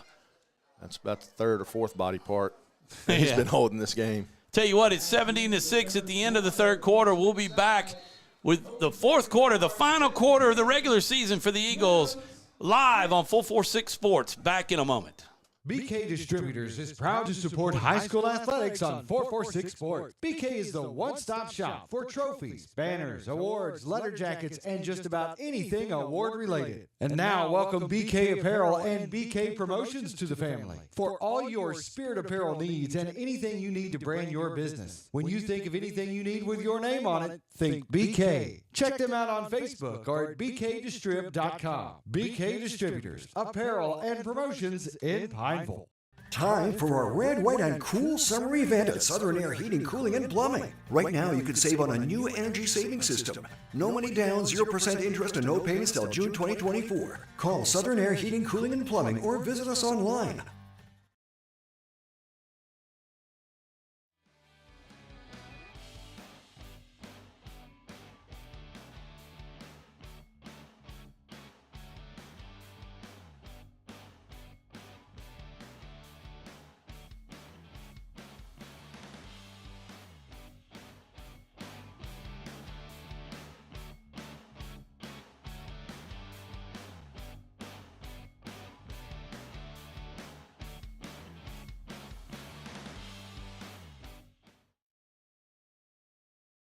And we're back live in Alexander, Louisiana, the Eagles nest. The Eagles with a 3rd down and 7. The snap goes to Gavin Hilton. He is back in the game, and that's good to see, and that is a great run out to the 19, and that's going to pick up the first down. And, man, after he just got nailed and was holding his wrist, he held on to the football, and his wrist is hurting him, man. He wants tape. He's got to come. He's asking to come out and tape his wrist. Yeah, it looks like Jake's going to go in for him. He must have got hit again. That's one tough cookie right there, Gavin Hilton. He doesn't want to come out. He's a senior. Certainly don't want it to be anything major because we can't afford to lose him going into the playoffs. Under 4 seconds, first down and 10. Cooper Scott with it. Drake Aldridge lead blocking on that, and great job there. Number 81 on the lead block and help opening that hole up. Pickup of 6. Be second down and 4. Would be really nice if the Eagles could just run this one all the way down and separate the score. Yeah, you get a drive like we had in that second quarter and, take 8-9 minutes off this clock. Be 24-6, an 18-point lead. Looking for the direct snap. Cooper Scott going to run it behind Drake and everybody. Boy, just go straight, Cooper. He ran sideways and got hung up, but picked up about 3, I guess, just short of the first down. It'll be third and less than a yard. Got to get to the 35. Well, they mark it at the 34, so a full 1 yard. Cooper tired. Gavin Hilton back in the game. He's got that extra tape around his wrist. Got 19 seconds on the play clock, plenty of time. Gavin calling the play over at the sidelines. Under 10 seconds. I think this is, if that's their game plan, it's a good one. Run the clock all the way down. They got to snap it, and they do with 1 second on the clock. Cooper Scott going to cross over the 35. First and 10, Eagles.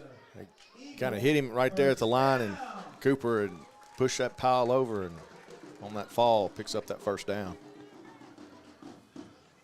Offensive line doing enough to get him give him an opening. Is that Lane Evans? Was that Lane number 69? Yep. So Lane's back in the game. That's him over center now. Jack Roy, 66, moved to left tackle. They got all the heavies over there, and Gavin going to follow, but it's going to move it back 5 yards. No, they're calling defense encroachment. Going to be 5 yards for the Eagles. Sorry. Still 9-0 is the we haven't gotten an update in Franklin Parish, but we have War Horses trailing by 9. Marksville trails Bunkie by 16, 28-12, 40-14. Wampus Cats over the Wolves. Was that first down, Tom? That run right there? Yeah, it was going to be. Yeah, and they moved the box to, okay, he put it back on 1. I saw the box man flipped it to 2, and I said, wait a minute, we didn't run the play. Yep, it's first and 5, and Gavin's got it.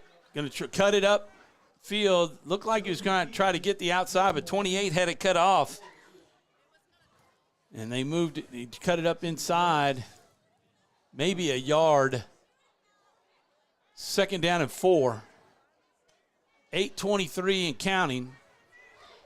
Really doesn't matter if we can run the clock out. It's an 11-point lead. It's a 2-score game right now. And the Eagles doing a great job of running the clock down to about 2 seconds, 1 second before they're snapping it.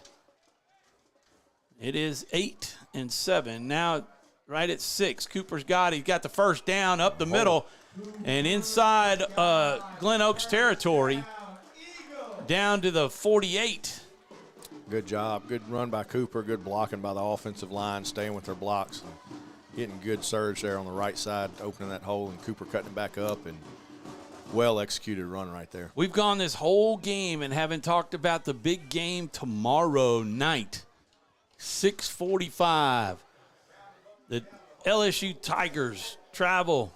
They're already in Alabama right now, getting ready for the big one against Alabama. 2 top 15 teams going head-to-head tomorrow night.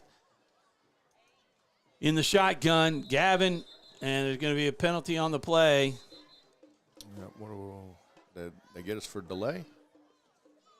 Or they're counting. They got 12 men on the field. I think they may have 12 on the field on defense, huh? Yep. Sometimes that helps. 15 is going to go off, and they're going to give us 5 yards. So the mistakes keep piling up on the Panthers.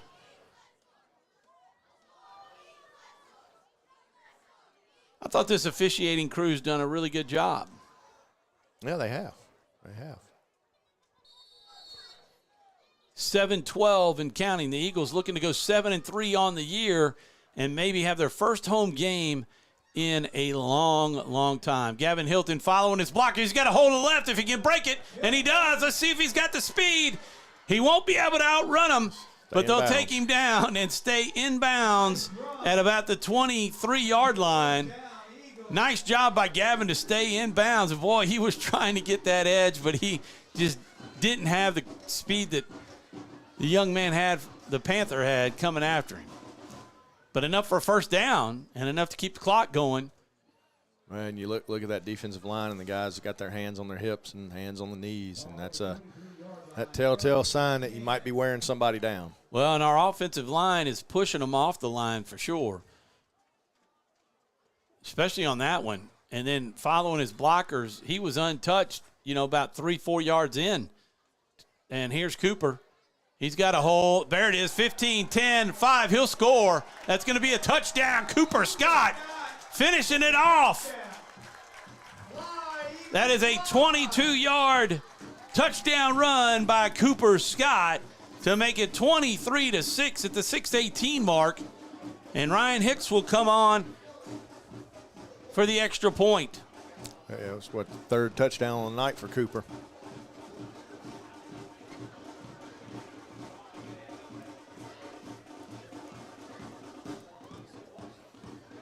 Andrew taking his gumbo and running down to the field. He's got the post-game interview to go to. Oh, Jeffrey's doing it. Okay, Jeffrey took off. That's right, Andrew did the pregame. Jeffrey's going to take off, and Andrew's going to go down there and man the camera for the rest of the game, which means I got to produce. Means you got to hit buttons, and I got to mute us. Look, Andrew's sure it's going to be good, and it is. The snap was not good, but the holder. Is that Cody? No, can't be. No. That's Jake. Jake Vaughn, the holder. He was able to scoop that ball up and put it down, and Ryan Hicks was good, made it 24. I do see number 2 on the field. Yeah, well, it is Cody. He's got a knee brace on. He wasn't on crutches. So he's playing. He just can't play in the game and make tackles. He is the holder, though.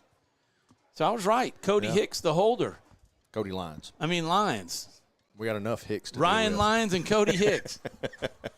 I better stop doing that. I'll end up. Renee fussed at me at halftime. We're getting Ryan and Matthew confused here. Now you're calling Cody Hicks, and Well, we need to get Renee up here and put a headset on and call. That might be a good idea. So the Eagles score the touchdown. They started that drive at their own 12-yard line. 88-yard drive and ran a lot of clock. Started in the third quarter and ended with 6:18 to go, and it is a 24-6 score with 6:18 to play. Chuck Perkins, go ahead and update it. That's not a bad kick. Well, it's out of bounds, so they're going to. It was going to the 35 anyway. Well, they'll get it 5 yards in advance of there, so they'll get it at the 40. Okay. Yeah. So the rule on that, just as a heads up, because yes. most people don't know this. When you kick it out of bounds, people think, oh, you automatically place it at 35, right? No. One of the options that the receiving team has is 25 yards in front of where the kick took place. So most of the time you kick off from the 40, therefore it's the 35. But if you have a team that kicks off, say, from their 10 or 20 after a set of penalties and kicks it out of bounds, it would be 25 yards in front of that kick. That's one of the options. Okay. So it was going to be at the 35 if it goes past the 35. It went out of bounds at the 35. And Another option they have is take it where it went out of bounds and add 5 to it. Okay. And that's what they did here, so that's why they get it at the 40. I get it. He kicks it out of bounds at the 20, then you take that 25-yard option and take it at the 35. Or you could take the option and back them up 5 and re-kick it. Oh, there you go. A lot of options. Drake Aldridge putting pressure, and Hargrove's going to run it. He's got the sideline and out of bounds. Pay attention on the sideline, T-Sam. You see that athleticism and speed. And Jack Simpson was out there and was able to force him outside enough to get him out of bounds. 6:09. Clock will start on the snap. 24-6. Eagles. Try to get an update over to them. Looking to pass. He's going to go deep down the middle. And we got players there. Nicely played by Maddox Shelton and Gavin. Nope. That was Maddox Shelton and not Gavin. Who was that over on the other side? Was that Matt Hicks? Maddox Shelton 4. Must be Matt Hicks maybe. Yep. Both of them there to knock it down. 2nd down and 10 in Eagle territory. They actually have the ball 1 yard. Isn't it 1 yard back from where the stick is? No. Okay, ball's on the ground. Yep. He's going to fall on it. And the Panthers helping the Eagles again. That's going to be about a 7-yard loss all the way to their own 45. Going to set up 3rd down and 13. Under 5:40 to play.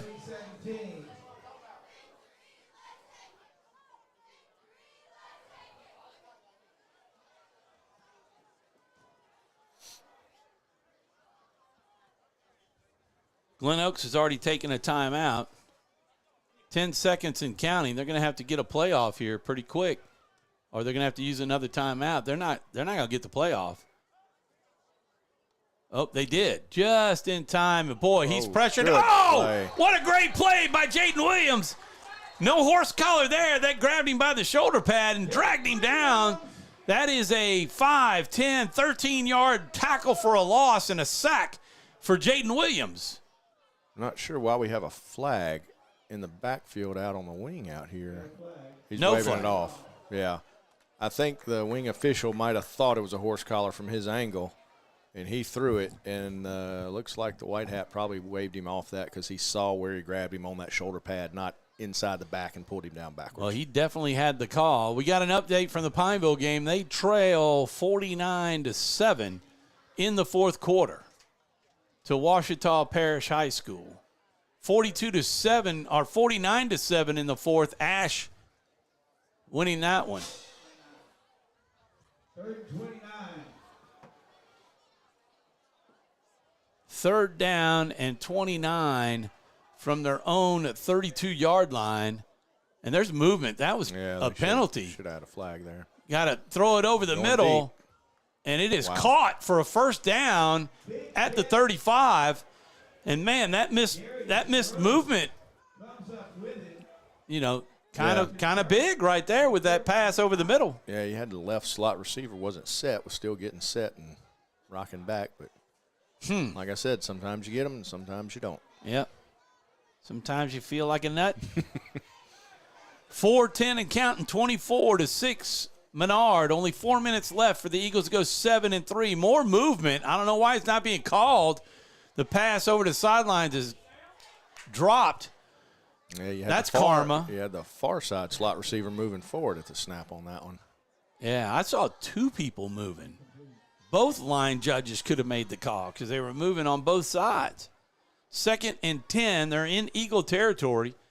This drive started at the Panther 40, and they're at the Eagle 33. In the shotgun. The ball's on the ground. He scoops it up the middle. Missed. Boy, Cooper Scott was fooled on that one. He was broken down, but just too far away when the cut was made. And he is down inside And down to the 14. Look at this. You know, when you're not doing this, you kind of forget where everything is. The Red River Bank red zone, we got a man down at the 10. Is that Gavin again? No, it looks it's like Matt Hicks. Matthew Hicks. He's holding his arm. That's not a good thing. He's the deep snapper. Got to get downfields on that. Rub that out, whatever it is. We're going to need him. We got Jake Vaughn coming in the secondary. We are trying to hold the Panthers out of the end zone. It is a 24-6 score right now, and they're in the Red River Bank red zone inside the 15 as Andrew getting set with the, nicely played. Is that Drake? Drake has a knack of getting a hand on the ball. Can't get to him, get those hands up, and get a deflection. 2nd down and 10 from the Eagle 14. 3:23 to play in the game. Eagles trying to go 7-3 on the year. The pass not happening yet. He's rolling out to his right. He's got a man open and throws it short. And it'll be 2nd down and 10 as the clock stops. Yeah, that's going to bring up 3rd down. Third, excuse me. Thank you, John. Well, number 7 out here on the left side, receiver for Glen Oaks, is getting really frustrated. His quarterback's not looking at him. Yeah, quarterback right-handed, so he's tending to run to his right. Carson Harrison's had a good game. Yeah, he has, and he's one-on-one down here with number 7, so he's got a pick. And he's got the fumble recovery, I think. Oh, that's right. Yeah. Sure does. Yep. So in the shotgun, looking to pass. He's going to roll out to the near side. Now, they had him. He breaks free, throws it short and into the grass. It'll be 4th and 10. Well, that's those plays that can be very dangerous, though, when they get to running around and spreading the defense out, and it can be a bear sometimes to corral them. 3:06. We got to come up with our cool play of the game. And then also our player of the game, the Quibidos player of the game, you won't get to know about until you watch the Coach Speak show Sunday night from 5 to 7, a special, as we will go over all of the player of the games for all 10 weeks for all 5 teams. Illegal formation. Yep, and a timeout. Yep. And I get to throw it to a commercial break. So let's go on and do that.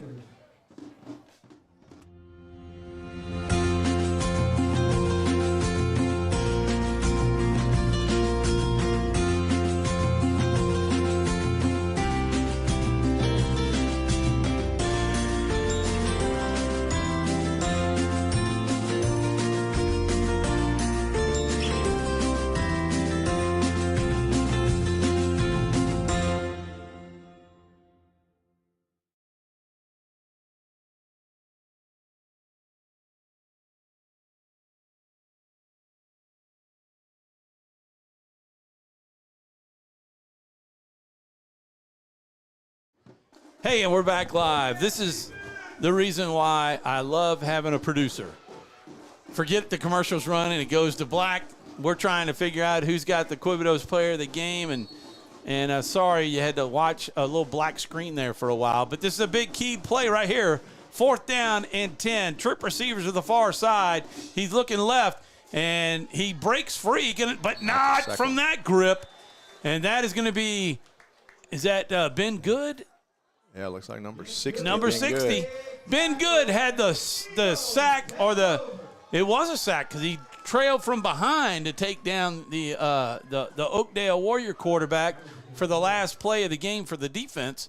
And that may be the last play of the game for the defense in the regular season, as that 4th down play is no good as they made it, but it was good for Ben. It is 24-6 with 2:59 to play in the game. Let's see, they made it all the way down to the Menard, what is that, 18-yard line? Yeah.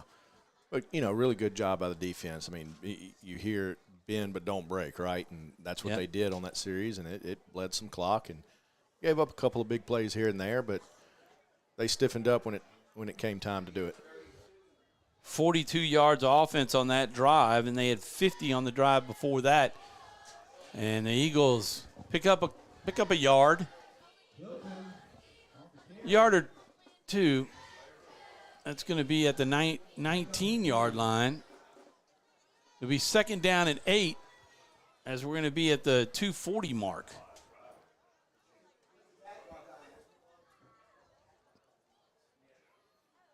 And they'll be able to, even if they don't get the first down, be able to take this clock down well under 45, 30 seconds.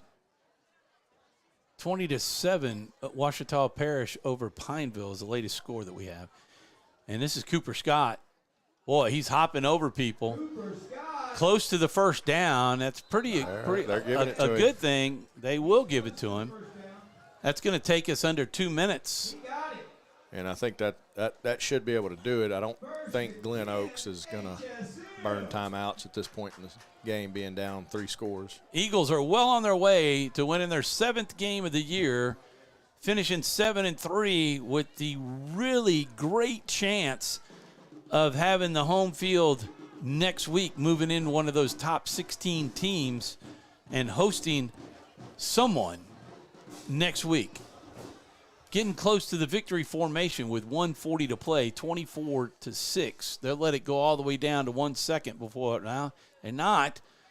But Gavin Hilton's got it up the middle. That's another. Oh, that's a penalty. No. And that hit him in the head. No, that's not a penalty, Tom. That's a legal tackle. It was ugly, but he had him around the waist, spun him, and it was legal. All right. But it looked bad. Seemed like he slammed him into the ground. He did, and you can do that. I mean, they were, their momentum was going. He had him around the waist, and it was, he did slam him, but that's not a penalty. All right, Cody Lyons is in the game, I guess because they're going to victory formation maybe? Yeah, it looks like it. Got Cooper Scott back there. They're going to let Cody take the snap and kneel down?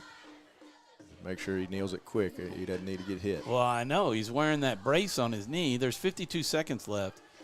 This is good. Let it all the way to 13 seconds on the play clock. Snap it. Yeah, they get one more snap, and this will be the last snap. There it is. And they let Cody Lyons, the senior, come on, who really can't play the rest of the year with that knee injury. And he does take the snap and drops to a knee, and they will not have to take another snap. And the Eagles lining up to shake hands with Glen Oaks and the Panthers at the 50-yard line as we last 20 seconds or so going off the clock. And this Eagle defense, these seniors have set a new standard for Menard football, as has the coaching staff. They've won 7 games on the year, which is more than they won in the last 3 years. So just something to be proud of for this Eagle team and the seniors that played on senior night tonight. 4-game win streak as we close out the season, winning 2 at home. And it's just a real pleasure to be able to call this game tonight. We're going to take a quick commercial break, and we'll be back right after these messages. Wherever you are, you're there for a reason. You shouldn't have to make a trip to the branch to deposit a check. Skip the trip and use our mobile app to easily and securely deposit checks right from your phone. Day or night, wherever you are or whatever you're doing. Download our mobile app today. For a lifetime of the best possible vision, look to Wallace Eye Associates, where our tradition of eye care excellence in Cenla spans nearly 40 years. From your next family eye exam to cataract and glaucoma evaluations, trust your vision to the experienced eye professionals at Wallace Eye Associates. Call Wallace Eye Associates today at 318-448-4488 to schedule your next eye evaluation. Time for our red, white, and cool summer event at Southern Air Heating, Cooling, and Plumbing. Right now, you can save on a new energy saving system. No money down, 0% interest, and no payments till June 2024. Call Southern Air Heating, Cooling, and Plumbing or visit us online. And we're back live in Eagles Nest in Alexandria, Louisiana. The fans all trying to make their way down to the field and out of the stands, while the team, as you can see, David Perkins talking to his team. You know, got to be happy and not happy with this game, John. You know, at times they were a little unfocused, and you could tell it with the turnovers. They had 3 turnovers in the first half. But the defense did pick up 4 turnovers, 2 fumbles and 1 interception, and that was actually the cool play of the game. Let's talk about that. So we'll go, Southern Air cool play of the game in the third quarter, and Glen Oaks was getting a drive going and had the ball, got it down inside our red zone, and we're threatening, and then Asher Davis comes up with a big backfield hit and gets the ball loose, ball's on the ground, and 60 being good, jumps on it for recovery and gets Menard possession, and that was a huge change of momentum to kind of swing the tide of this game potentially. Yeah, you know what, and that was, I take it back, they had 4 turnovers on the night, 3 fumbles and an interception.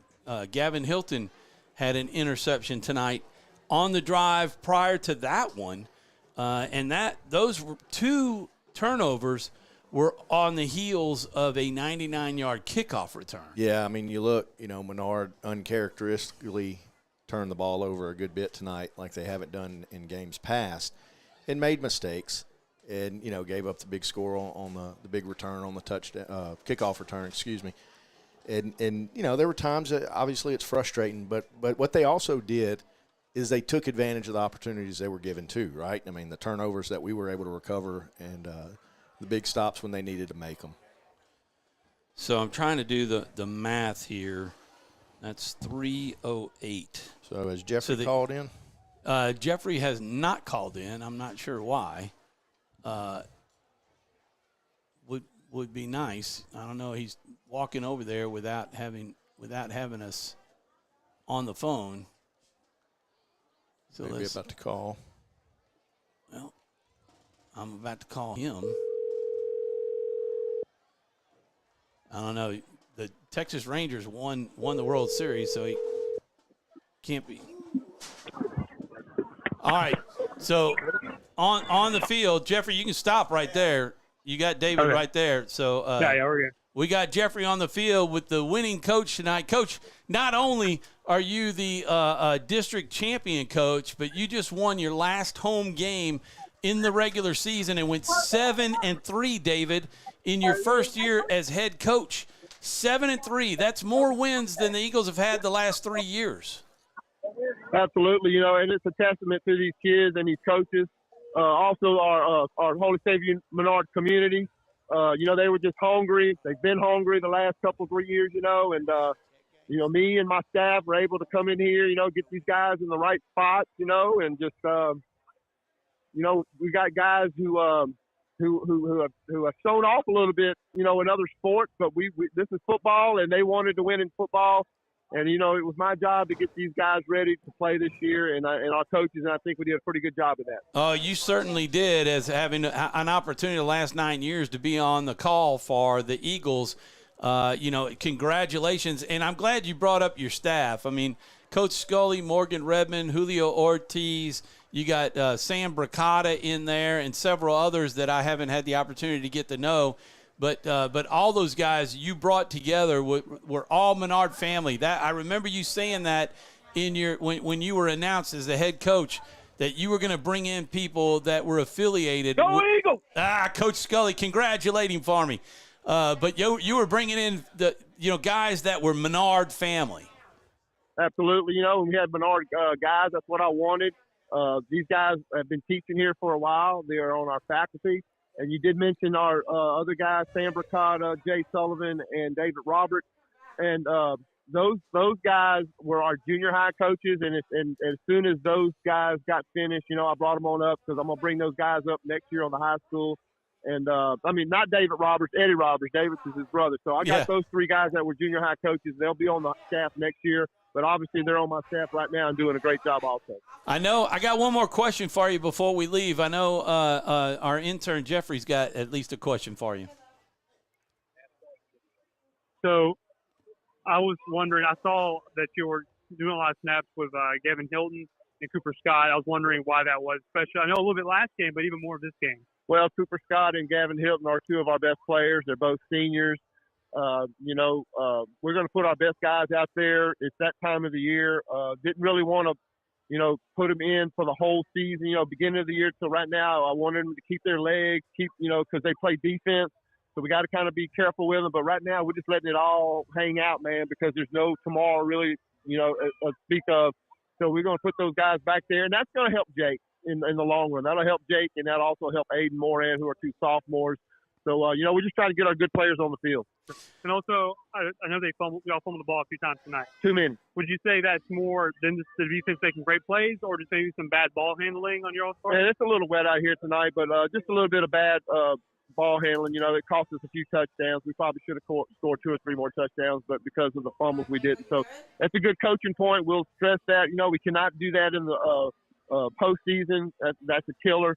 So we'll work on that and, go Eagles. Hey, David, it's almost as if you were in the booth last week with that transition talking about the playoffs. That's where we're headed now. This is season 3 coming up. Y'all are definitely in, but I think after this win tonight, we should have a home game next week. Man, we sure hope so. We've kind of got it figured out that way, but, we'll let them go do the math, and we'll see Sunday when they announce it. We'll probably know before then, but it'll be official on Sunday. So, man, we're just praying we can be here next Friday night. Well, appreciate you sticking around after the game and pregame and being there for us. We really appreciate it. It's been a great year, and let's see what the run can do going into the playoffs, David. Good luck. All right, man. Appreciate that. And go Eagles, baby. All right. Congratulations. Thank you, Jeffrey. We're going to take a quick break, and we'll be back to wrap things up when we come back.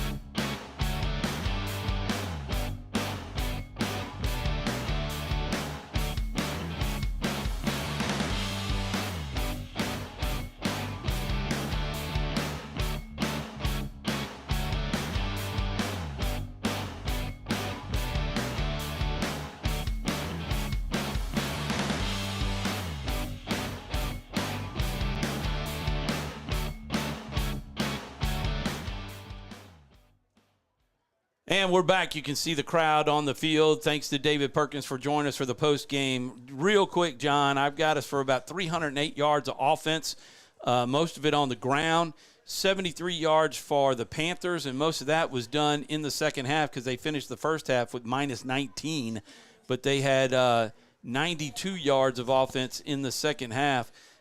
We had 165 in the first half and 143 in the second half. The Eagles turned it over way too many times. There were 3 turnovers all in the first half. They did hang on to it in the second half, but they forced 4 turnovers and recovered them. So yeah, they won the turnover battle. Defense came up big again. I mean, we've talked about the defense all year long, and defense pitched another shutout tonight, right? I mean, yeah, we gave up the kickoff return, but special teams touchdown. Other than that, defense, they bent sometimes, but they didn't break. And they were able to overcome those turnovers that the offense had throughout the game, and offense was able to get it going when they needed to and got some points on the board. So overall, good game and kind of able to overcome some of that adversity they were faced with. Yeah, and I personally think that we'll be in the playoffs. We are in the playoffs, but yeah, we'll be at home next week. Yeah, I'd be shocked if we're not at home. Loyola was getting killed by Calvary in the first half. So I'm sure that game ended that way, and they were the spot ahead of us. So I think we should be at least a 16, maybe a 15 seed. So I'm going to turn it back into here so we can kind of look at things. But I just want to say thank you to Michelle LaCour, the polos and plaids that you can see right there. You can see the unique shop that she has on Metro Drive. Go by and see her if you need any of plaids for your uniforms or shirts, or the sparkly dresses or sparkly shirts. Glitter dresses like the dance line has. She has it all. Go check her out and see what they've got. But our sponsors, you saw the Menard sponsors that we played, Red River Bank, M&M Sound with the speaker. We got at least another coach's show that we'll have on Wednesday live from Wildwood. Wildwood, a sponsor for us to be able to host us for that coaches show. We're thankful to them. Red River Bank, also the Insight Audio, Video, and Security that gave us the hotspot that we use, and they've been great. M&M Sound. M&M Sound with the speaker, so everybody can hear what we're doing over there. And then you can see Valex. In fact, hey, Chris Gillette was here tonight. His daughter is senior, and I think she's on dance line, isn't she? Or swim team. She's a big-time swimmer. I think they got to meet this weekend. And she just won district or something like that, or something. She wins a lot. Won the big tournament that they had. I just saw. But Chris heads up Valex, and we're grateful to them. We're grateful to Why Not Stop and everybody, the Sadler's Towing and Wallace Eye Center, and grateful to 446 Sports that we're on live streaming here on YouTube and Facebook, and we're grateful to all the fans who tune in and watch us each week. We're closing in on averaging about 1,000 viewers between Facebook and YouTube for the football games, and nearly 200 plus for the coaches show on Wednesday night. So, and then don't forget, I think you mentioned it, you've got the Coach Speak show from 5 to 7. We'll have all the brackets and everything to be able to talk about. Coaches are coming into that one, and they'll be able to talk about their teams and where they're going, and then we'll name our Quibidos player of the game. Yeah, and that's a 2-hour show this weekend, I think. 2-hour show, because we're going to talk about all 10, and we'll name a Quibidos player of the year for Menard, and then they'll be in the running for Quibidos Player of the Year for the 5 teams. And those 5 players and their families will come to the final show that we do, and Quibidos will host them on a dinner. All right. All right, well, that does it for us. For Jeffrey Owens and Andrew Beeman, our interns from LSUA, John Wolf, your final words? Great season, right? That's right. Love it, and going to the big season, the playoffs, starting next week, and I got a feeling we're going to be here. 7-3. So glad to be a part of it. I'm Tom Boucher. Go Eagles, but better than that, and even better than that, go tomorrow night. Go Tigers as they take on and beat Alabama tomorrow. My prediction. I already made it on Facebook. Tigers win. There you go. All right. Eagles won tonight, 24-6. That does it for us from the Eagles Nest. God bless this weekend. Have a wonderful time. Good night.